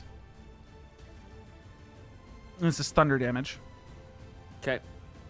And then another 2d6 7. for your cold damage. Nice. 10. Okay. So hold on, let me do math real quick. 23, 30, for 50 total points of damage because the cold damage is doubled. Oh yeah, right. You take your actions to slash once and then slash twice. Cool. Writhing in pain. This thing is screeching and now frantically flailing Ben around. Are you using your bonus Let him action? go! It's still Let up. him go! It's still up. Okay, I'll hit him with the short sword. I also want to see a random Castigation? castigation. That's an extra action. I don't really know what that is. Hold on. It's an other. Do you still have your consumption up? He does have his radiant consumption up. Oh, so yeah, there's... Okay. Never mind. You're very right. Hold on. Oh yeah, plus the 8. Yeah. So... how are these 2 strikes going to kill this creature? Yeah. That radiant damage is enough to do Run it. It again, he's gonna 1 jump point in of and HP.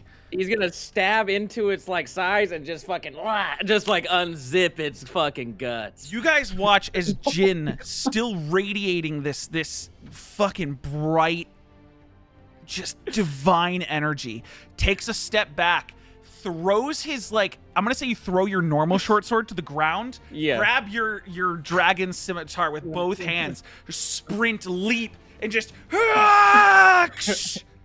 and you see that for a second he's just lodged in the side. And this thing screeches in pain and he's being whipped around. And then the ice that is coming off the blade scatters on its body and it starts to break open. And as it does, he's pulling down and his body just... And the ice continues to surge through its body, covering its body an entire half as he's just freezing and breaking it and freezing and breaking it. As he slides down, lands on the ground, the scimitar plunged into the ground, and this creature is dead. Now, Oh my god. for most of you, to your thoughts, that's the end of combat. I'm Drell? really smart right now. Drell is the only one that knows that there is a creature that is currently in a tunnel beneath you that is murdering monks. So we're gonna stay in initiative order. I'm gonna need you guys to try to stick to the knowledge of your characters as much as possible.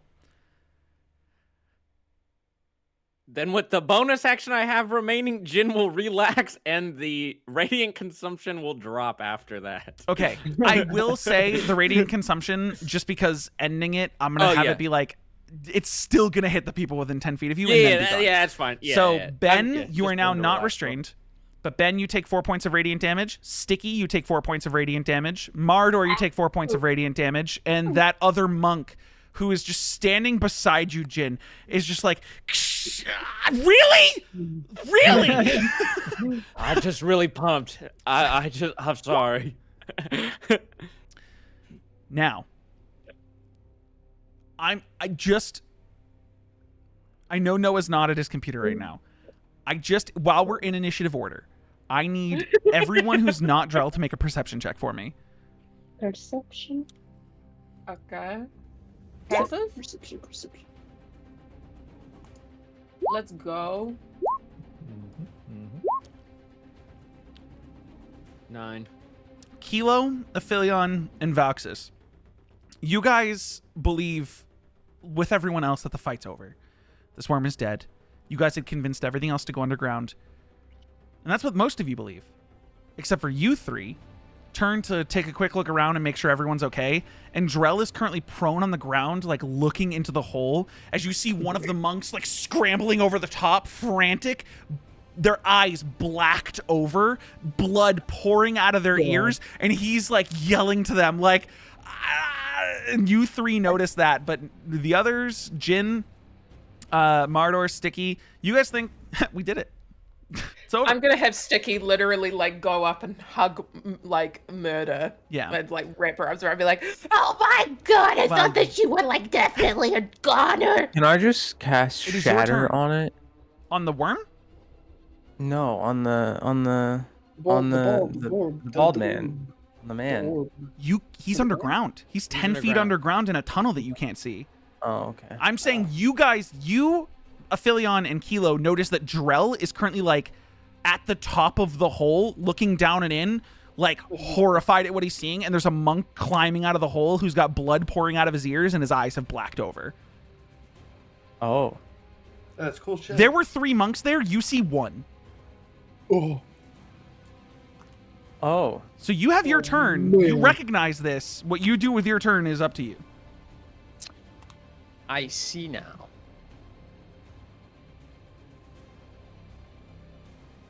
Well, he's bleeding out his ears, right? Yeah. He's bleeding out of his ears, and his eyes have completely blacked over. He cannot see.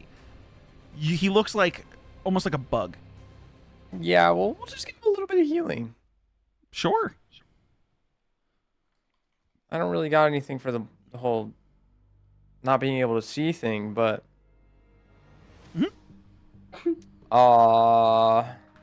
What spell is this? Healing word. Is that 60 feet? Yes. I have to get so much closer. You are 85 God damn feet it. away. Fucking god. I mean, you could use your action to dash, and you'd be more than well enough there. Close enough. Because 60 feet would be here, and then like you're still 30 feet in the air, unless you're going diagonally down. Yeah, I don't. Yeah, okay.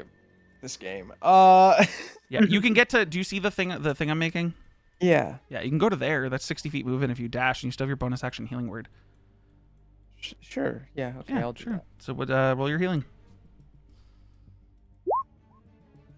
12 points of healing. Good to know. Nice. Okay. You saying anything?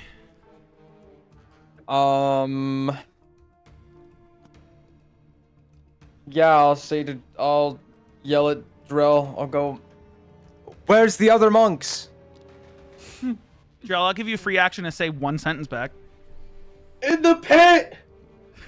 The rest of you hear him yell in the pit and look over to see Drell like just looking down. Would have been the worm's turn. These 2 monks, seeing their monk friend, are just gonna be like backed up in fear. They're not stepping forward into this. Aphelion, you're up. What's that ball doing above the monastery, above the church? Make another perception check. Now that you're looking directly for it. 25. A 25. It seems to be flying a little lower, but still above the monastery. Just. Now that you're taking a real close look at it with a 25, it definitely looks like an eye. I don't like it. It looks mechanical in nature. Red light in the center that seems to be like the source of the eye. And it's got these thin wings attached to it that are flapping vigorously. Just shout, Sticky, is that yours? Sticky, point to it. you look up at this ball. That is not yours. You do not own that. But you may know what it is or not. It's up to you. Sticky's gonna look at it and say, "No, that's not mine." I'm gonna have her just kind of stare at it and like scrutinizing it for a second. Can I cast a spell at it? You can. I do want to say that with your 25, as Sticky stares up at this thing now with scrutiny in her face, and Sticky's not one to hide emotions, you see that as soon as she makes a face at it, it backs up.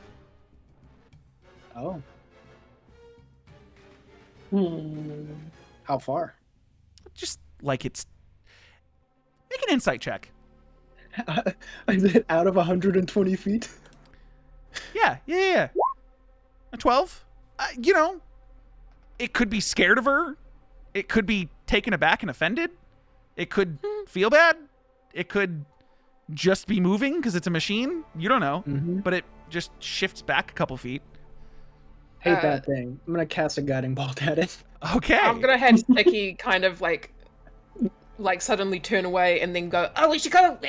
We should go. And she's gonna, try and wander over to help somebody out. Sure. She doesn't care who at this point. You're doing a guiding bolt. I need, first of all, for you to roll the attack. Bam, and then I'm going to use my Bardic Inspiration to add on another D8. Yeah. Right? Yeah. Your attack rolls? Yeah. So 15, total of 19. A 19 misses. As you just turn towards this thing and cast with your scythe in hand, cast out a guiding bolt. Huh? So ignore that one. I was just clicking the button to use the charge. You cast out a guiding bolt, and and right as it's about to hit this thing, you just see it and move to the side. It narrowly missed. But that's your action and your movement. Son of a... And then that's going to be it. The rest of you notice that Aphilion's just firing missiles into the sky at this thing now. Like... So now you guys have, you're like, okay, Aphelion and Sticky are looking up at a fucking thing in the sky. Drell and Valxis are over there looking at ear-bleeding monks. Like, what the fuck is going on? Kelo, intelligence boy, real smart. You've, an ethereal pair of monocles, or of glasses, sorry, of bifocals, just appear on your nose. What? Yeah, it just makes you look smart. Cool. It's part of the spell. It's part of the range. Just an ethereal little, they're almost like wispy little shadows, just a perfect pair of bifocals, but the kind that when you look up, your eyes are looking over them. It's very anime. But when you look down, it's very intimidating, but shows your intelligence. Just Do they glow like anime too? Yeah. Do you want to try to strike a it pose? up on the bridge of my nose, and it just Kelo, you take a moment, you look over at Drell, you look back, you push up the glasses with your middle finger specifically, and as you do, instead of glowing like a bright white like an anime, instead they're cast in shadow. Sweet. Nice. But you smart guy. You know it. What are you doing? It's your turn. I don't know. Drell is currently over there on the ground. Drell, I assume you're trying to help the guy who's blind out of the pit. Yeah. Yeah. Valxis just healed the guy. You see that there's less of a stream of blood coming out of his ears. You look over in Aphelion, and Sticky's very clearly trying to avoid something, and Aphelion is shooting blasts of radiant energy up at what looks like a bird.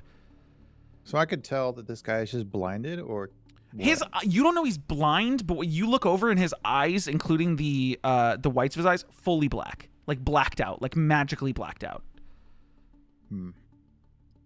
I'll run over in that area Mhm. just in case, but that's about it. Okay, let's just move your character over into that area. Simon's turn. He sees Aphelion taking pot shots at this thing, and Aphelion's his friend. So he he pulls a hand axe out of his pocket and goes, "Okay,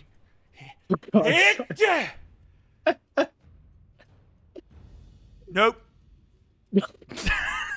That's his turn. But that's why I love him so much. Drell, you're up. My God. I'm gonna go over to the hole, help this guy up. Sure. That's a help action, so I'm gonna say it's your bonus action to help him up. Can I move him? Can we move him here? I want him safe. Yeah, you pull him up. I'm gonna say it takes 10 feet of your movement to pull him to a good spot. Is Kelo next to me? Close enough. Yeah, more or less. Kelo, you gotta get down there. There's one of those tentacle guys. I couldn't hit him, and he blinded this monk, and then another one fell in the hole. There's still one down there. Okay, that's your action to, or your free action to speak. You've used your Oh my help. God, I still have shit to do. You have here, movement. bro. I'm gonna say use your action to help drag this guy up while he's blind. You have your bonus action and your movement. The rest of your movement. You have like 80 feet of movement left. Do I have a healing potion? That'd be sick. Who knows, man? That'd be sick, dude. No, I don't. Fuck.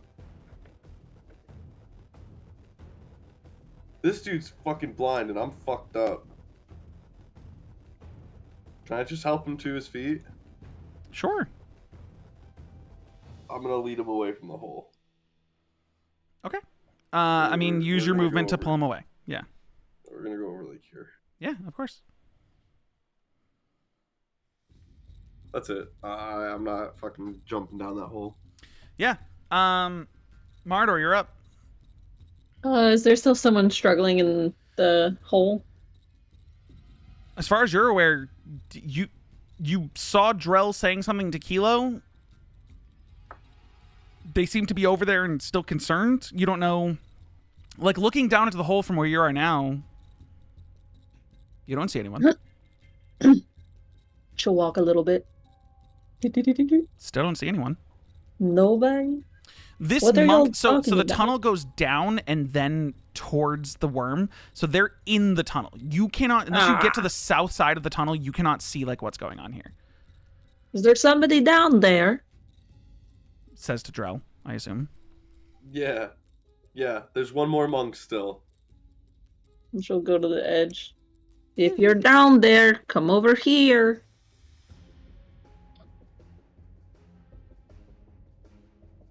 No response? You don't hear anyone call back. You've used all your movement Shit. at that point. Yeah. You make a perception check. I perceive.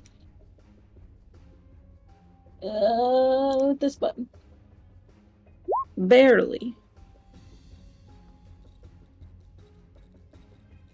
With a 14, you hear just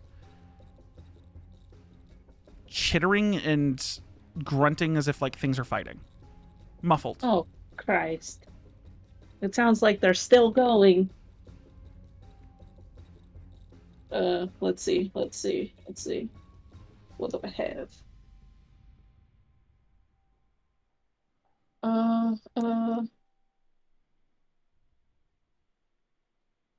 Can I divine sense really quick?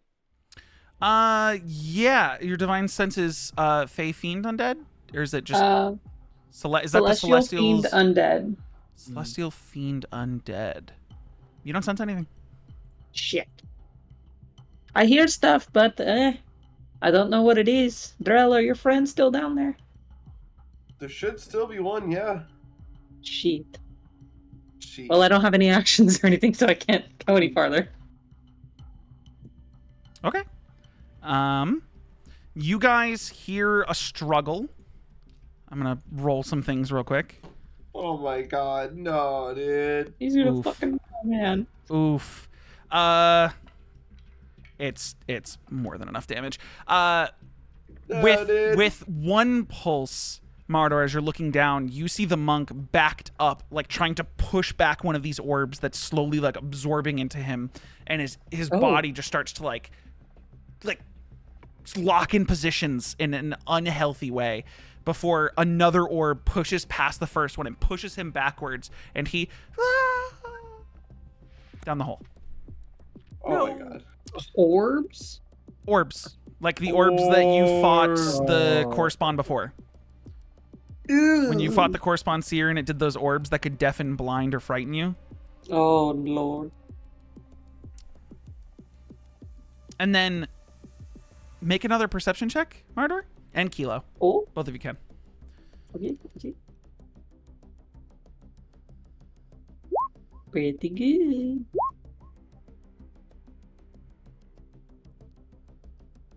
Okay, both of you hear a skittering sound that you can deduce as it burrowing away.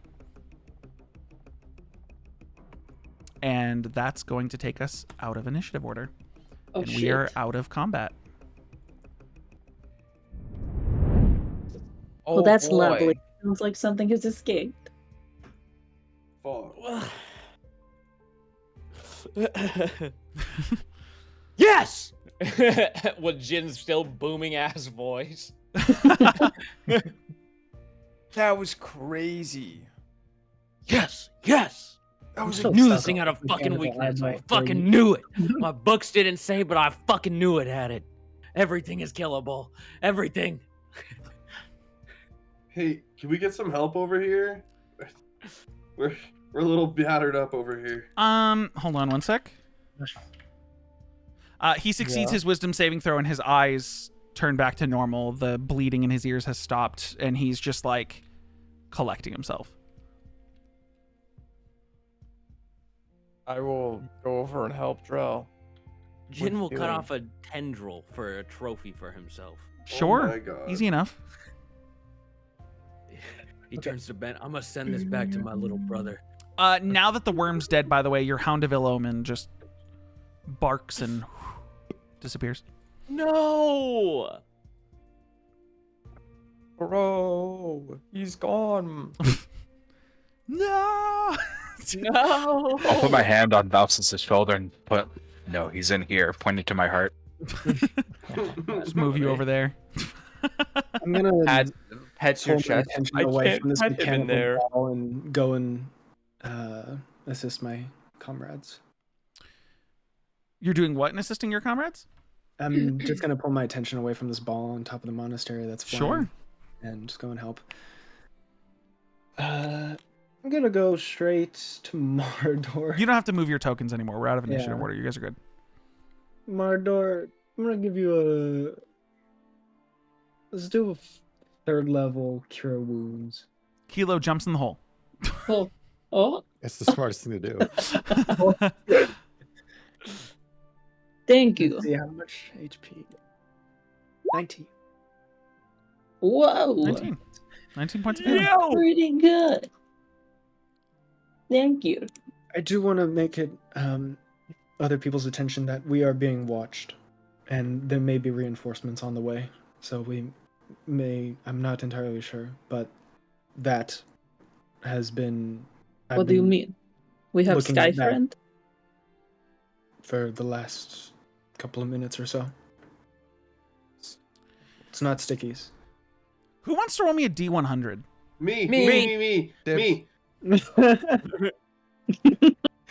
I want to do it. Fuck. AJ already did it. First I time, know, first I was serve. just like, I'm just gonna fucking do it. Yeah. There's the guy that didn't say anything. Direct Son of a suckers. bitch. Okay, mal. Sucks to suck. You with a 64. Hold on. I'm gonna okay, and a 70. I'm gonna roll a D20. Mine's better. If it's above a 10, some interesting shit's gonna happen. Okay, no. It is an 11. As you pull your attention away from the eyeball and start to go help your friends, you hear a crack, and then a shift, and then the whole monastery sinks underneath the earth. Oh Like a slow sink, or like did it collapse, or what? Like, You yeah, guys I did get a you. catastrophic explosion in a large cavern a mile below the shit, surface, that's and as the right. floor caves in, Settling. things have to settle. So, Run! so before the You guys fight, start running to the gate. what may have been assumed as the worm moving around to sink houses was just that's where the softest ground is, and that's where stuff's falling first. Now it hit the monastery. I just noticed Drew changed Kelo's things. Can Kelo do a thing where it's like, guys, everything's collapsing. We should run. Like, You did add glasses Actually, to Kelo. guys, we should move out of here. We should leave. Wow. Run, Simon, run! Simon, I'm helping. do you yell that out loud? Yeah. Okay, Simon, who had like thrown his axe and was still looking up at the thing, didn't notice the building sink until you said something, and looks down and goes, "Oh shit!" And just starts full polar bear bounding on all fours, and he's booking it. He gets down to like here, and then keeps going, and then Jin's gonna keeps bolt going. too with Simon. Is no one stopping him? You guys are just going? Jin's bolting with Simon. He thinks the Earth's falling in, so he's I'm going. Ben, with are you my actually monk. running? Yes. Okay. So Ben and Jin start booking it. Now, I need someone to make a Just survival check. all-out fucking Anyone who's sprint. proficient in survival, or even if you're not, I'll let you make a survival check. Oh, I am. I got it. Hell yeah. Non Hell advantage. It's normal. 19. You all think the whole town's going under. You guys are all terrified. You just start. You scare the monks. Everyone is running. You guys don't need the map. We don't need the map for it. But you all start booking it as like the monastery sinks under. You guys keep running. Aphelion, with your passive perception, like you guys start running. The monastery sunk, and then there's just nothing happening. You guys are just running, and there's no sound, no nothing. What you do hear with your passive perception is off in the distance. Quiet. Anyone who was around that perimeter is fucking gone after seeing that worm over the palisade. What you do hear is It's a Is it still Pokemon. following us? at a distance. Oh, this. I'm gonna have Sticky be like staring at it. You stop and turn and stare at it. Yeah, It she's recoils staring at it now. backwards. Vicky, don't And look then at it. she's gonna be like, and she's gonna,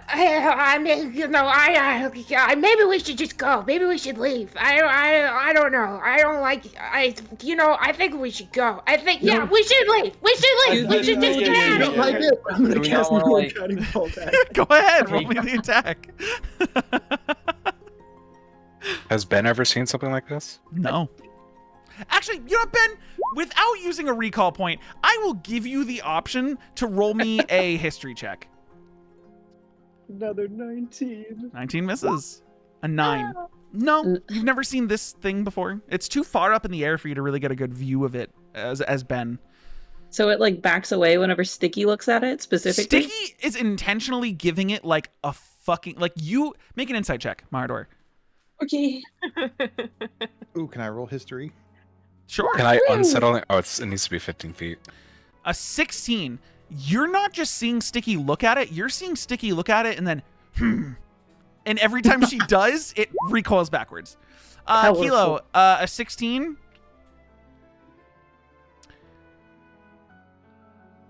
It's definitely machine. It's not like a spell. Just from your knowledge of what, like, you know, you and Bob back in the day, the band of badasses. You guys had enough people trying to scry on you sometimes, or like you had to use, you and Henry had to use some like see invisibility bullshit. Like he used to cast it on you so that you could see the little scry orbs, and they didn't look like this. This is a piece of machinery. This is some sort of fucking like drone. This is not a spell. That's all you gather. Meanwhile, Marador's like, Sticky, Has you it hold so been- much power in your gaze, and she's gonna hold Sticky up at it and see if it moves away again. Like You Lion just King. lifting Sticky up, it actually Yeah. like a little closer. Oh! And she moves Sticky away. Wait a minute. It doesn't move when you move Sticky away. It stays right where it ended up. Now she's gonna glare at it. You, Mardor, make an insight check. Again, this time not on Sticky. Oh no. I'm really good at that. 4. Dude, you cannot figure out what this thing is reacting to. You're trying everything. You make a stink eye at it, it doesn't move. You lift up Sticky, it like goes in a little bit. You put Sticky down, it doesn't move. You're like, what the fuck is going on? Nothing makes sense here. Usually you can rely on the scientific method. I'm gonna have, Face and look at it. I'm just gonna have Sticky pull out Skittle, Uh-huh. and then she's gonna like toss Skittle up in the air, and he's gonna unfold and then go. Sticky flying up to it? Yeah, I was gonna say, Can you tell that thing to go away? Tell it go away, or they come back. Sticky, so Skittle goes up to it, and as you're talking, it like moves to the side to look around Skittle at you, focusing on your words, and then it back in front of Skittle, and you see Skittle starts like, it's almost like grinding metal noises that would be like a bug chittering, like just like it's talking, trying to convey your message. I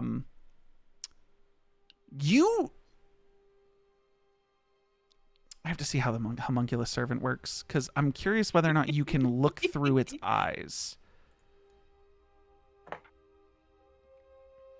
Where is the homunculus servant? I can't find fucking things.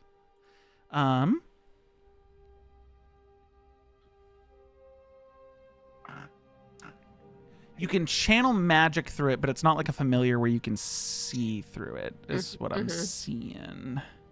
yeah. Okay. You see it go up and start skitter talking to the thing, and then you see the thing just look at Skittle, or look at Skittle, look at you, look at Skittle, look at you, look at Skittle, and then when it looks back at you, Sticky, it's like if an orb could nod, and it just up, down, and They're putting in cheats. disappears, flies away. It doesn't disappear; it flies away. Perfect. All right, and then I'm gonna put my hand up, and then have Skittle land in my hand, and then and then she's gonna like very carefully like put her hands around him, put him back in a ball, hang her on her belt, and then look at everybody like nothing happened. Yep. What is that? And what was that?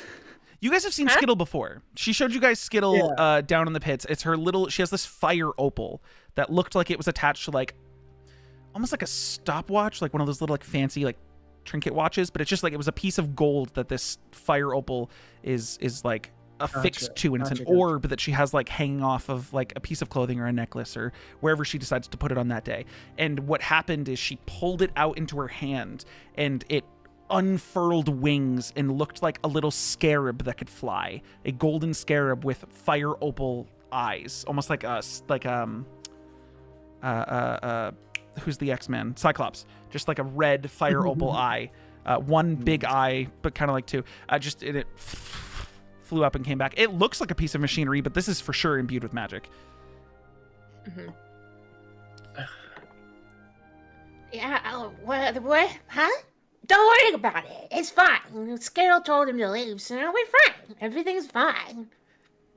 Does Sticky believe what she's saying? Roll me an insight check. Sticky, what I need you to do is to me, so /GM roll. I believe this will show on stream. Just don't say persuasion or deception, and then DM me persuasion or deception.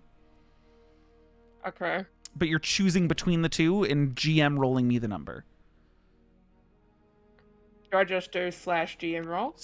I believe it's /GM roll space like 1d20 plus blank, and then you just DM me persuasion or deception. Okay. Actually, you can just roll that number, and then just I will go from there. You don't even need to tell me persuasion or deception. Yeah. Hey, BP. Hi. The pups are awake and they're being annoying. The puppies.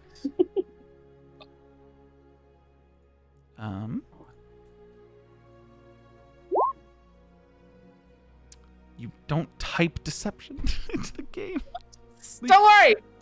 That was the deception. It's actually. Do you have an additive number to that? No. Okay. Oh wait, do I? Wait, hold on, let me check. I just can't believe you typed it out in the game.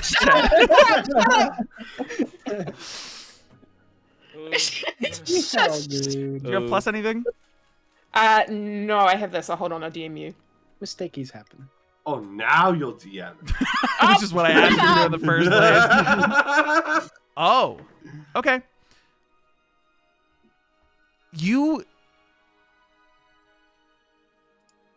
Aphelion, with your dragon crested eyes, there's like, at first, she's honest to a fault. She said she didn't know what it was. She's a goofy person who believes that she can tell off anything.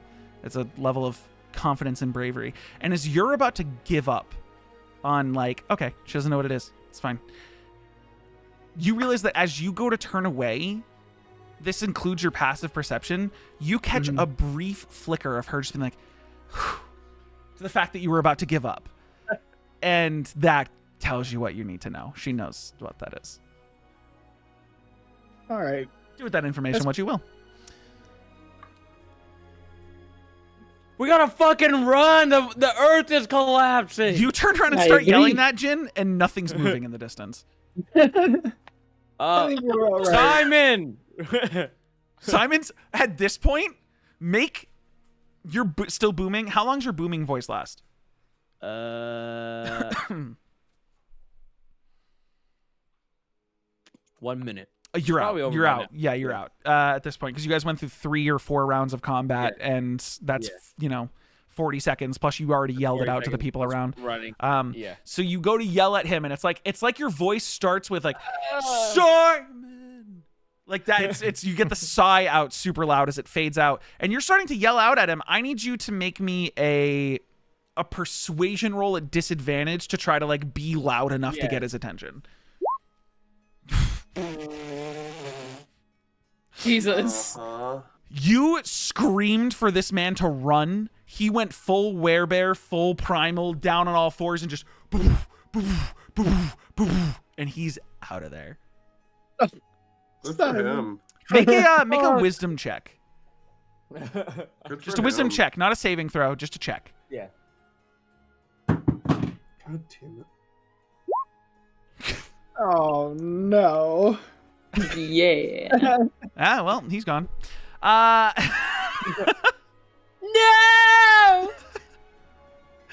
Unlucky. Guys, I lost Simon. I lost him. Aphelion, upon hearing that, you make a wisdom check. Do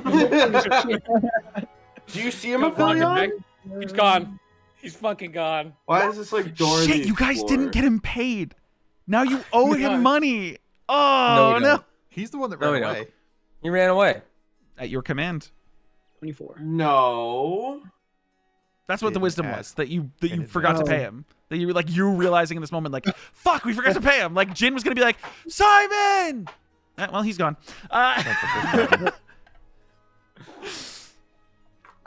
No. Well, what do we do now? Because, I mean, my house is kind of dead now. I mean, I can't really go back there, so. But we can go to the inn because that really nice small lady said that there's cake. What? Oh, yeah. I got one of the really nice small ladies who was down there with us, and she was like, I said to her, I said, do you want anything? I said, yeah, I want cake. I want lots of cake. And I gave her a whole bunch of my gold, and she was like, oh, that's a lot. And I said, yeah, it is a lot. And she was like, okay, well, then when I get to the nearest inn, I don't know where the heck that is, I'll make sure that they have cake ready for you. And I was like, oh, that's sick. And so I told her, I said, that's great news. So I guess now we just have to find the nearest inn and hope that they have my cake. Right.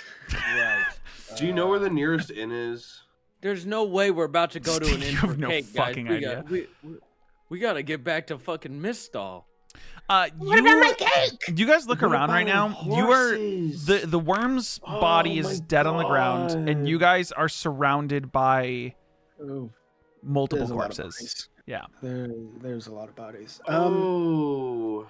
lots of, and they're all burned to a crisp. We were sent Not- here to stop it. We don't do aftercare. No looting? What do Are you there any- want to loot? Are there any vital parts to this giant sandworm that would Foxes probably gets be it. marketable to Do you want to go? Do you want to go loot the worm? You might want to put on a Sure, pair go of- loot the worm. Roll an investigation check. Hey, wait. Can I roll I a really, leader? for a second, thought you guys were about to leave this crazy, challenging fight without looting anything, as if I didn't prepare there to be shit. You wanna help? Who? You wanna help me, Drell? Well, he just rolled a -2, so that counts as his roll. God damn it, man! I have a. You can all roll investigation checks. I don't care. Okay, Kelo, yours will be a +4. I want its teeth. Wow. I think so. 14. Not like it helps. 8. That's still better than nothing.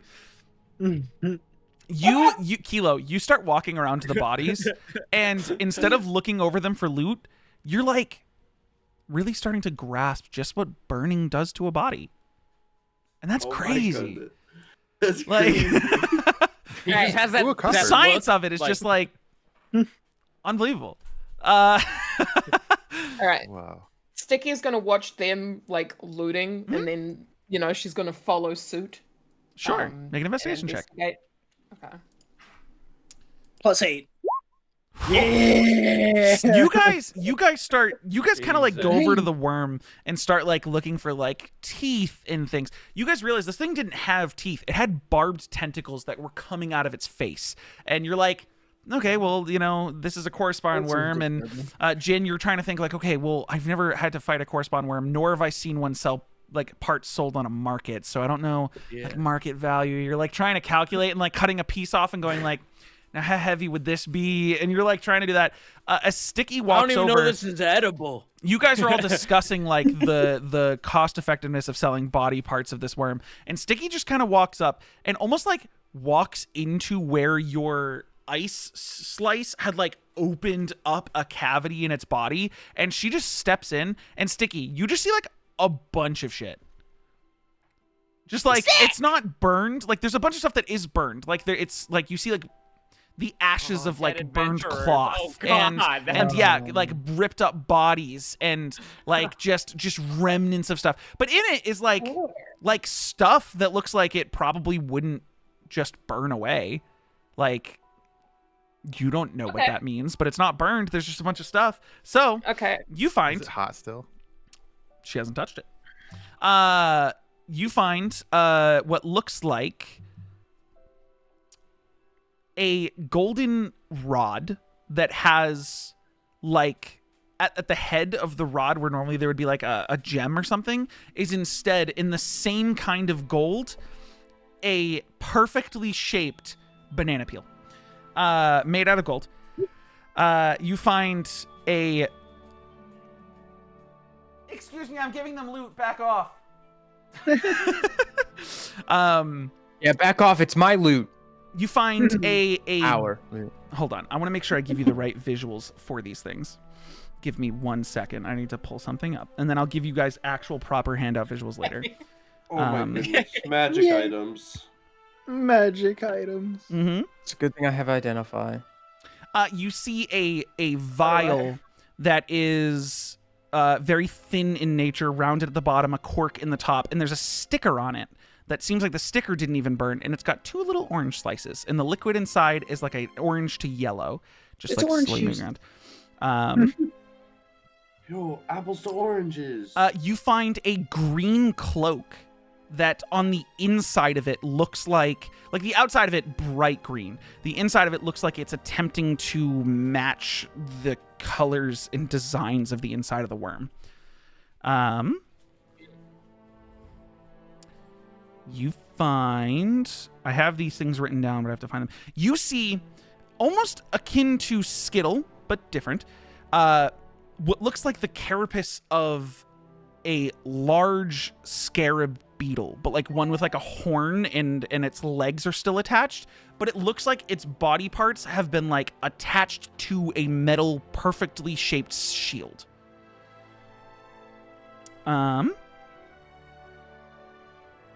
There's a pencil, a colored pencil that looks like it has the rainbow swirling down it. Crazy little colored pencil. And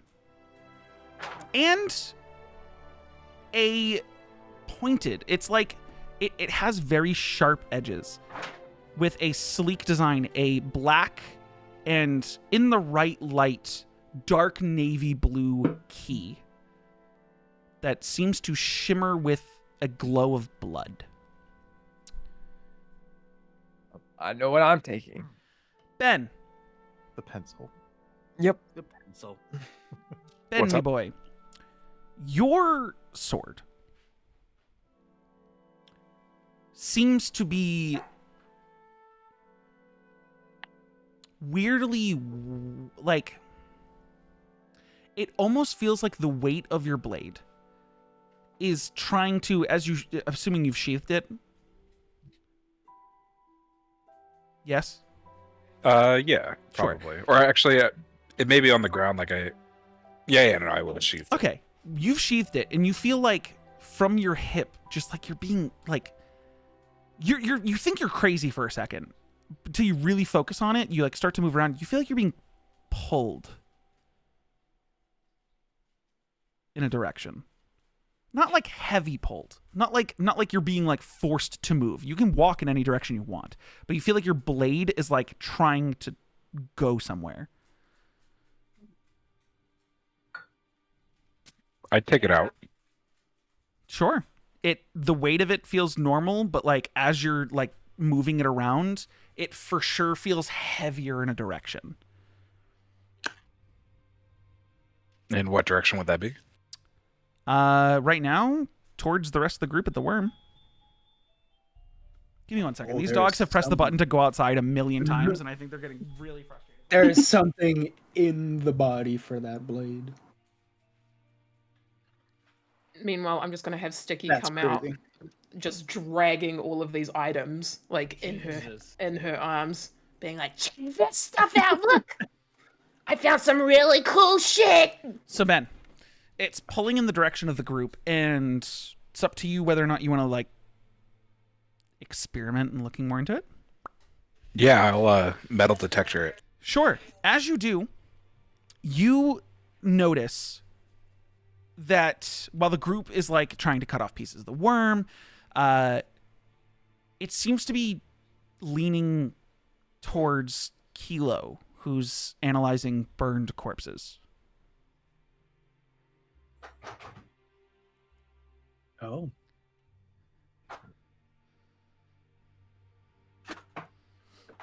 I'll move it towards Kelo. It seems to want to go in that direction. I'll walk towards him. Okay. You walk up to Kelo. Kelo's analyzing burned bodies, trying to look for loot. Kelo, you find like 20 silver total. Sick.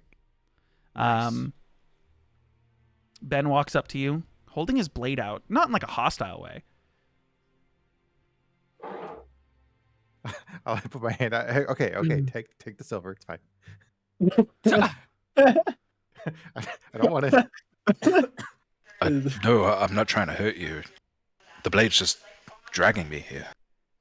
As he holds, which hand do you hold out, Kelo? Your right or your left? My left. Okay. He holds out his left hand. Just take the silver. It's still pointing towards him.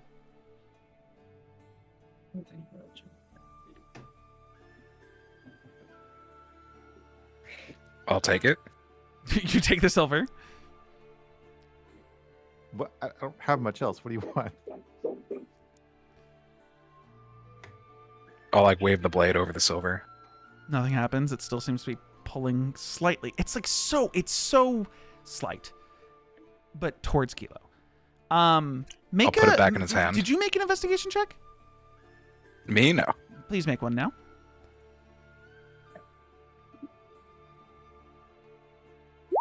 A 20. You notice the single black vein that is like curling up Kelo's right arm in his muscles and up to the back of his head. What? It's something that no one else saw, but you notice it. And it's also forming it's like part of it is forming the little shadowy glasses that are making him really smart.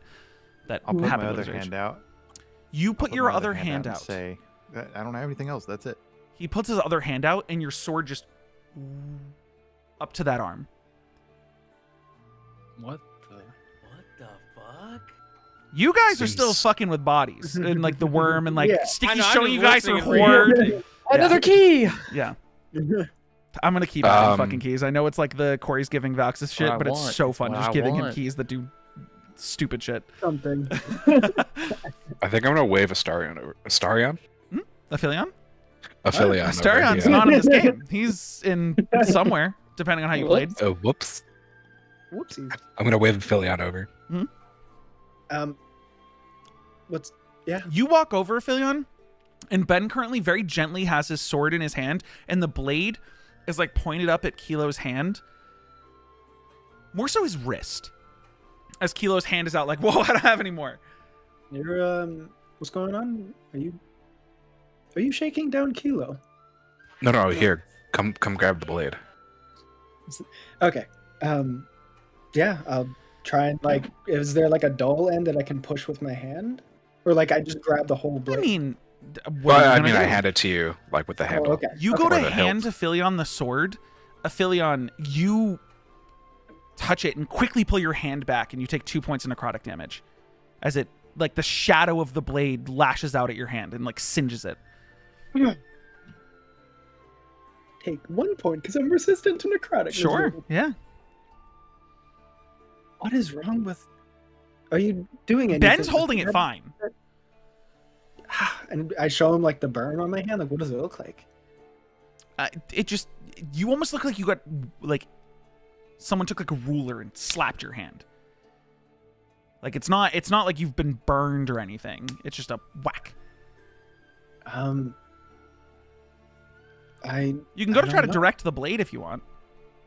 Yeah, I'll take like the dull end, just push it like away from Kelo's hand. You push it away from Kelo's hand, and you like as soon as it leaves pointing at his hand, you feel just the slightest bit of resistance. You can keep pushing it, and it does go away. And as you let go, the way that Ben's holding it, like gently, it just.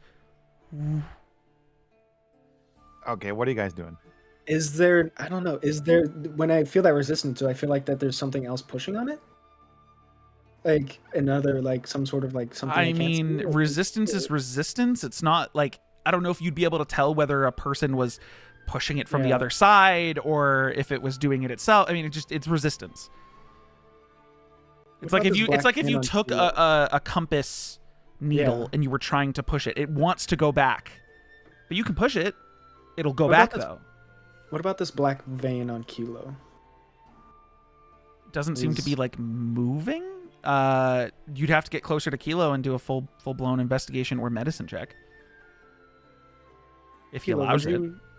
Would you mind if I see about this vein that you have? I can let the dog. Have I noticed it yet? Oh, you want? I don't know if I've noticed it yet. I definitely know. Like, I'm just like, just very much like Kelo wears glasses now. I don't know where he got them, but he wears like he wears bifocal glasses. They're like ethereal, I guess. Yeah, I'm like, just okay. Barely there. I guess he's wearing this now. I definitely point it out to you, if you. Yeah. Okay. I mean, then I'll just say, sure. Would this be like pieces of yourself, Ben, that are finding each other again? Maybe. I don't know. I know it's a touchy. I don't know if subject, it's Kelo, but does this have anything to do with what happened with your previous group? What happened? Asked Kelo, like I made trying to make the connection, see if it's like something related to Ben's history and Kelo's previous encounter with So what are you doing to do this? Just at first, hopefully just trying to examine, and if Kelo allows me to examine his vein. Kelo? Yeah, I gave him permission. Okay. Give me a medicine or investigation check. Medicine is better. But that is still a 4. So that's a total of 9. I would say in the moment, you grab his arm and start to like initially just like inspect the vein And then look at his other veins that he has like bulging, you know, in his muscles. He's a burly dude. Yeah. This one just seems to be attached to when he raged, attached to whatever is creating these ethereal glasses. And you've already seen weird shit happen when he rages. So it's new, but it doesn't feel crazy to you. Now I need you to make an investigation check. Actually, perception.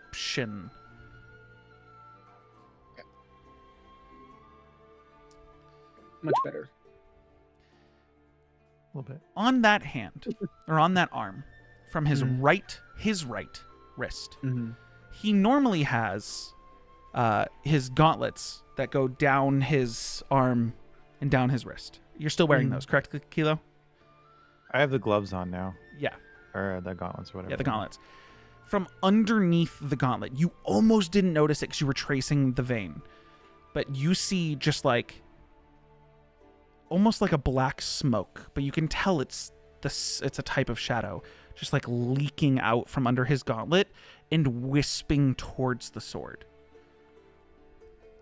Faintly, so faint. Almost unnoticeable. You aren't even surprised Kelo didn't notice. Yeah. I'm gonna make the statement that for whatever reason there seems to be some sort of part of Ben's body that is somehow inside of you and is wanting to get back. Wait. Oh god. But what does the blade have to do with it? I think it's more of is it a connection to you rather than the blade? If the blade is merely just, you know, a pointer for directions. Put the blade down on the floor. How are you putting it on the floor? Just laying it down.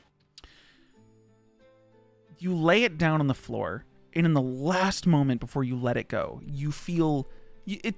Make a wisdom saving throw.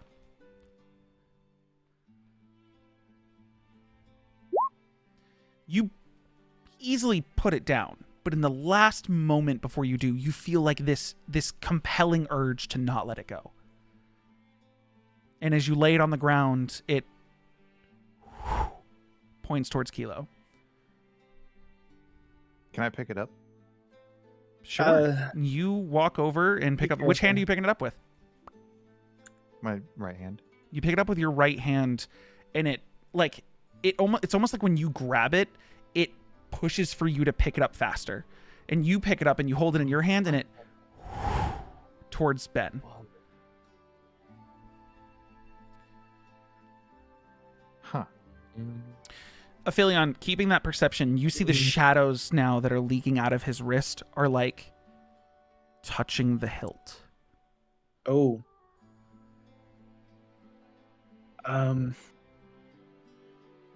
Whatever it is seems to want it. The blade. I don't know. Look over, everyone's still like scrounging. Oh, they're just like, oh, there's a key. Valxis is like looking over the key. There's like, loot over here. Fucking Sticky's waving a banana rod in the sky. Like, fucking celebrate! Guys, come on, we kill this giant fucking worm. I have no idea. Not every day you get to do this shit. Did you give the sword back to Ben? I raise the sword above my head and I go to strike Ben down. I'm just kidding. Yeah, no, that would have been crazy. That would have been fucking crazy.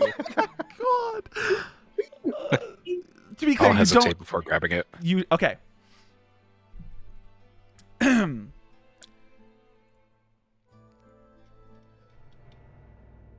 Oh no.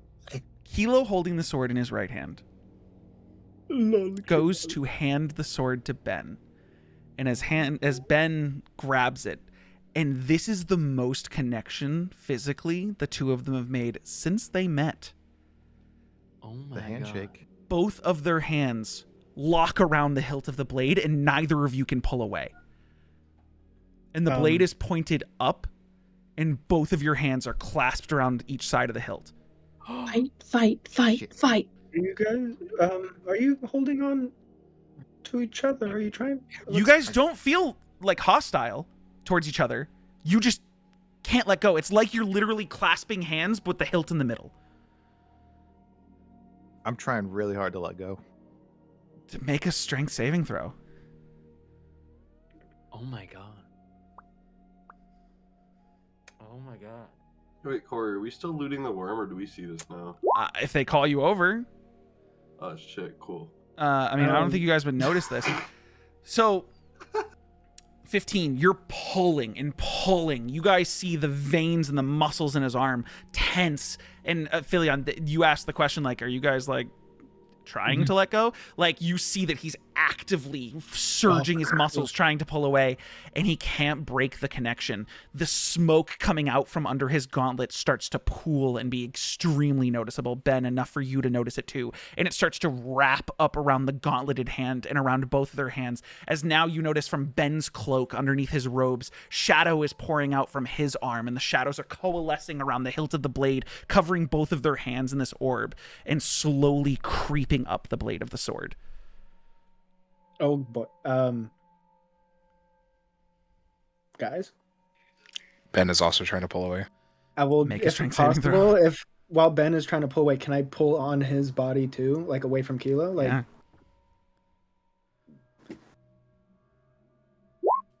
yeah, strength saving throw. Saving throw or check? For you, I'm gonna give. I just need you Or to to make be- like an athletics check, as if you were shoving or pulling, you know, grappling. Athletics 0. 3. A 20. I'm so weak. And a 3. Yeah. You go to pull away, Ben, and for a second you feel like you got it, that you broke free. The shadow starts to break a little bit, almost like skin tearing, before it pulls you back in and recoalesces. It's now creeping up the blade and starting to spike, as if the shadows are taking physical form around the blade. The rest of you hear, guys... And you look over and you guys notice, like, the three of them have been focused on what's happening right in front of them. You guys notice from above, the clouds and the rain are slowly starting to push together and get a lot darker right over the two of them. What the fuck are you doing? Knock it the fuck off, whatever you two are doing. Yo, this is about to be the ruins of Yolheim next. Do it Stop. again. Keep going. This is sick. Keep going. Martyr, go. Help. Quick, give me the loot. Kelo, I shove you all the see, loot in my for the fanny pack. first time, you and Kelo, or you and Ben are really like able to see each other close up, and the fear that you see in Ben's eyes is not just the fear of a person, but the fear of many beings, hundreds of beings, thousands of beings, individual flickers of light that sit in the recesses of his eyes, just dancing around in afraid. You guys watch as you guys all shout for them to stop or keep going. The fear in Ben's eyes. Kelo, what are you feeling in this moment? I'm just worried that I can't let go and I don't know what's happening, and I'm scared, but like not too scared. Both of you make a wisdom saving throw for me.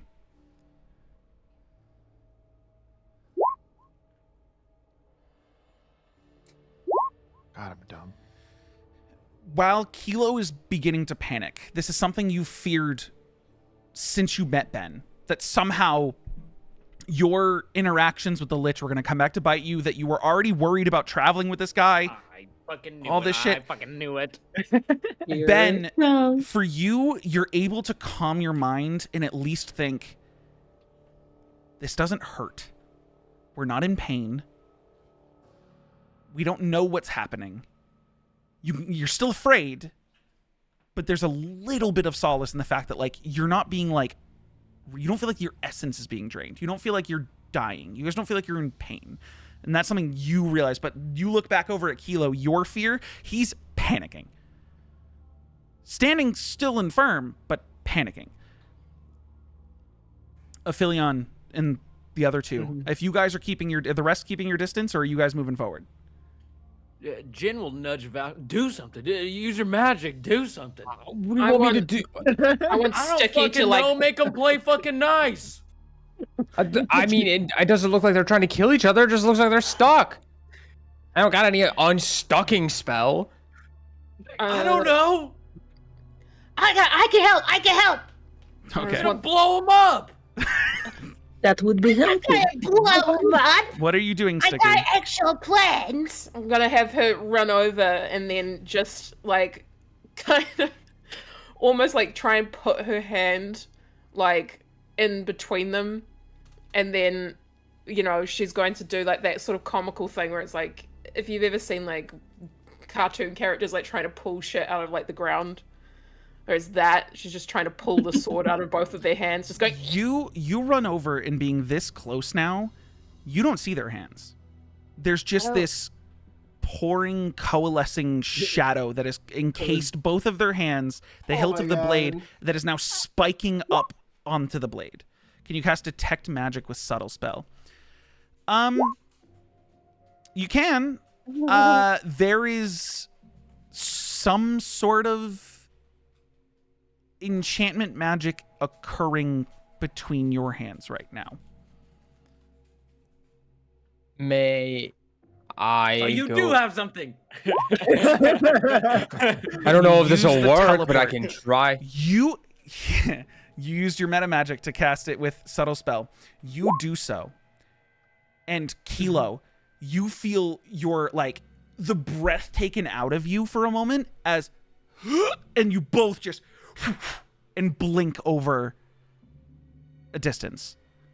Kelo's still there, still holding it with you, but you both teleport. What the fuck is happening? I'm going to run over. As he uses that spell, which you guys didn't even notice the casting of the spell, but the teleport occurs, and suddenly from Ben, the shadow that's pouring out starts to come out faster from his sleeve. I'm going to go over to Kelo and pull out the fan of the Windwalker. And I'm going to cast Gaseous Form on him. Okay. Transform a willing creature you touch along with everything it's wearing and carrying into a misty cloud for the duration. He killed Kelo. Do you... This is a willing creature. Yes. So Valpsis runs over and attempts to cast a spell on you. Do you allow it? Oh my god. I'm trying to help. Sure. Okay. You see Kelo's body start to slowly, like, dissipate into a smoke, a gray smoke. And as his body starts to transform and then quickly take this almost cloud form, the same thing happens to Ben, and the only thing that persists, you don't see their hands, you just see the ball of shadow and the blade that is still having spiked shadows growing up it. But both of them are gaseous. You see there's a strand of gaseous form that is going into the shadow as if their arms are still there. But it is cast on both. Both of them are? It worked.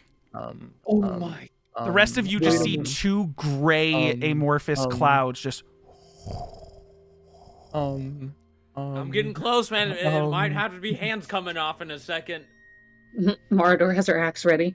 I don't know what the fuck to do. The blade is now 3/4 of the way grown up with these shadows. Just like as they go up, it's almost like they turn into physical serrations as they're growing up the tip of the blade. Can I rage and try to Hey, pull away this again? is kind of You scary. can do anything in a gaseous form. Okay, Oh, you drop the gaseous form. Your body's just land back, and you're still holding on. You're saying you're trying to rage? Oh my god. Yeah. Go ahead and rage. I need to roll a d20. I don't have anything, A guys. 16. Hey, you got an extra bonus action for the duration of your rage, but your rage will go Thank away if goodness. you don't take damage or deal damage in the next But I get 6 seconds. the strength bonus, right? You get advantage on strength checks. So if you want to try to make an athletics check at advantage, you could. Yeah. So it doesn't hurt? Oh, gosh. Roll it again, just in case it goes higher than a 19. Nope. Okay. You Ben, you see just this anger boiling. The fear turns into anger. The panic turns into anger in Kelo's face as he just grunts and his muscles nearly double in size, and he surges and pulls, and you feel like your shoulders being ripped out of your body as he's pulling away from you. Do you try to stop him? I don't like this, guys. He Kelo, you hear Ben scream in pain and grab at his shoulder as you're ripping him forward. I'll stop. Okay. Then. I got nothing, guys. I think we're stuck. What, we ride this out or we cut hands off? There's only 2 options now. That's one not hand hurting if you you got guys, the is it? other. No, it's not It's hurting not you guys. hurting them. He just screamed in pain. What are you talking about? It's not hurting him. Well, he That was was Kelo. he was pulling. Kelo was pulling him. Then just let go, Ben. guys- Just let go. You guys watch as finally at the tip of the blade, the shadows spike off a final time. And then above them, the dark clouds, when they teleported, just over to them. Suddenly there's this beam of pure darkness that shoots up into the clouds.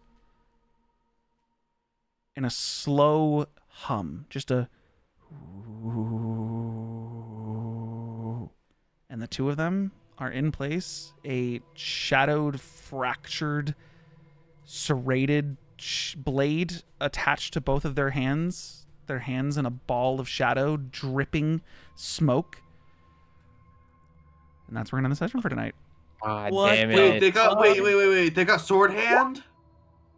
Their hands are stuck together. Yes. Oh my god, dude, that's so cool. Damn. That is not where I expected tonight to go. Alrighty, I want to. But you said the sword shattered, or I'm confused. Yeah, No, hold on. so there is like it's almost like a serrated. It's like serrated shadows. You know on those the blade videos now. of people taking stuff and dipping them in wax, and then dipping them in wax, and then dipping them in wax, Oh and the wax my solidifies hanging off the items? The Okay, shadow okay. was climbing the blade and then solidifying falling. in serrations all the way up. Oh god. It is. How big is this sword now? 'Cause you said it Still grew. wieldable. It's just shadow attached to the outside of it. Couple layers Sorry, of wax it's a great type deal. sword now. It's mine. All right, y'all. I gotta go. But thanks for the Bye. fun session. Bye. Holy fuck. Holy shit. Holy fucking Can we get those shit. items before next week so I can Yeah. peek out about them I can for tell a you what week? they are right now if you'd like. I would like to know what the key does at the very least. Alright. Sure. I'm gonna go to bed. Thank Good night, you for Noah. the session. Right. Good night, Noah. No, I've also got to take off, guys. Bye. Good night. Bye. This is the Forbidden Pass key. It's a blood-stained key. You don't know where it came from. If Came you're... from a giant worm. I know, but initially. Even if you're not in the same plane of existence, if you're attuned to it, you can use a bonus action to make it appear into your hand whenever. If the key is inserted into any keyhole, you can open a door to an extra-dimensional stone dungeon that's constantly pooling with blue blood. The room is a 15-foot cube and no windows or doors. It can only be entered or exited through the door that you create. When the door is closed, the room is pitch black, but the creatures inside can still breathe. If a creature uses this key on a door, like on the door from inside, it just opens the last doorway you came in through. If a dead body of a humanoid is in this room, it will not decay and the blue blood will keep it from rotting eternally. After you finish a long rest, you can choose to gain proficiency in a skill or a language of your choice from the dead creature that you have in the room, that the creature had in life. The benefit lasts until you take a long rest. That is crazy work. So you murder someone that speaks a language you don't know, you throw them in that room, they can stay in that room and without rotting forever, and How many every day you bodies can can get you a throw skill in there? proficiency or a language. One body at a time. Okay. Alright, yeah, I was about to say. Well, I mean, no, you can put guys as might have a many fucking bodies as cemetery you in want in the But I only get room, one skill but from you get one one of the skill bodies. or one language from one body. But you can fill 15-foot cube of bodies in there. God, I could just pile people in there. Dude, The there's people who pencil, are the dying little from colored resin pencil, too. What the fuck? the colored pencil with the rainbow going down it. You can roll this pencil between 2 fingers, and when you do, the swirl of a color around the pencil moves upwards and changes the color of the tip.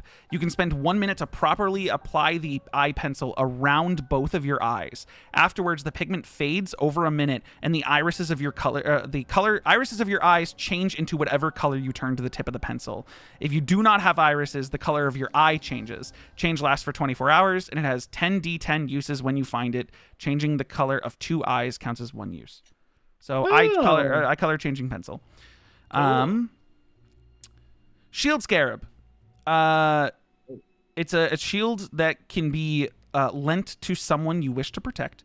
You can use a bonus action to expend charges on it to choose a creature within 10 feet and give them a +2 to AC for a number of turns equal to your charisma modifier. Or while you're conscious, coming back to you when the bonus ends. The shield flies around, giving them a +2 to their AC. And it'll last a number of turns equal to your charisma modifier, or while you're conscious. And if you go unconscious, it drops. You can't wield the shield while it protects another creature, but you can recall it anytime, no action required.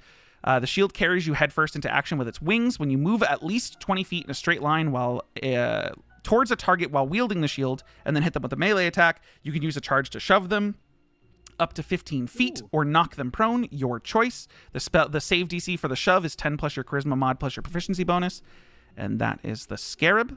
It has 3 charges total. Coolio. What else did I say? The banana. The cloak. As an action, you can toss this cloak to have it cover a surface up to 30 feet wide and 10 feet high. Whoa. The surface displays an image of your choice that can move and change as long as you concentrate on it. If a creature uses its action to examine the image, the creature can determine that it is an illusion with a DC 13 intelligence check.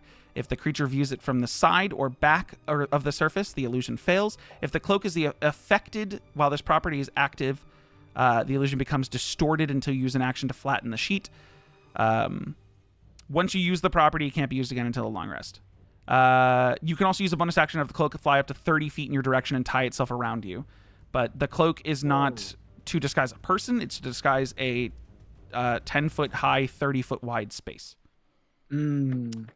You're saying a moving cloak. It's like I don't know if you remember, but like the one of the Mission Impossible movies where like they do like the camera like in the hallway bit. Yeah.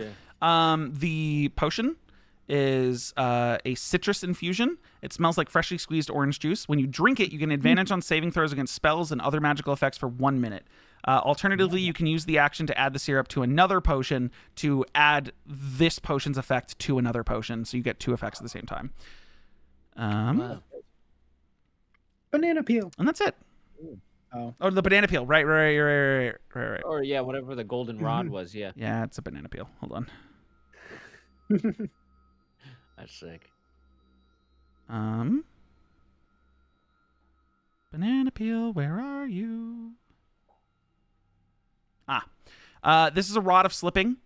While holding this rod, you gain a +1 to spell attack rolls. In addition, you ignore half cover when making spell attacks.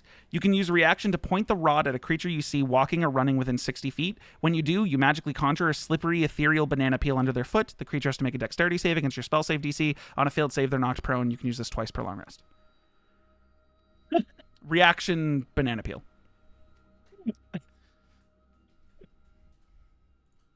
That's sick. That's fucking yes, cool. It could disguise a carriage or a tent or something. Yeah. To make it seem like the forest. The forest. Yeah, that's what I was thinking too. Like you could make a tent out of it. That's so crazy. Oh, I fucking knew it. I knew something was going on. I was like, there's some lit shit going on right now. I was like, got me thinking. I was like, where the fuck did Kelo get his fucking powers? Why is this guy so fucking magical? Yeah. He's just a cool dude. That's why. Well, I'm gonna peanut butter and jelly sandwiches. I gotta go for the night, so I'm gonna wrap up the recording, the stream, and head out of Discord. I appreciate you guys hanging out, chat. Hope you guys all enjoyed the stream. AJ's not here to do it, so I leave it to the rest of you to give a hearty okay bye. We'll see you guys again hopefully next week, assuming no one has any other issues or problems. And we're heading out. Have a good night, everyone. Bye-bye. Okay. Bye. Okay. Bye.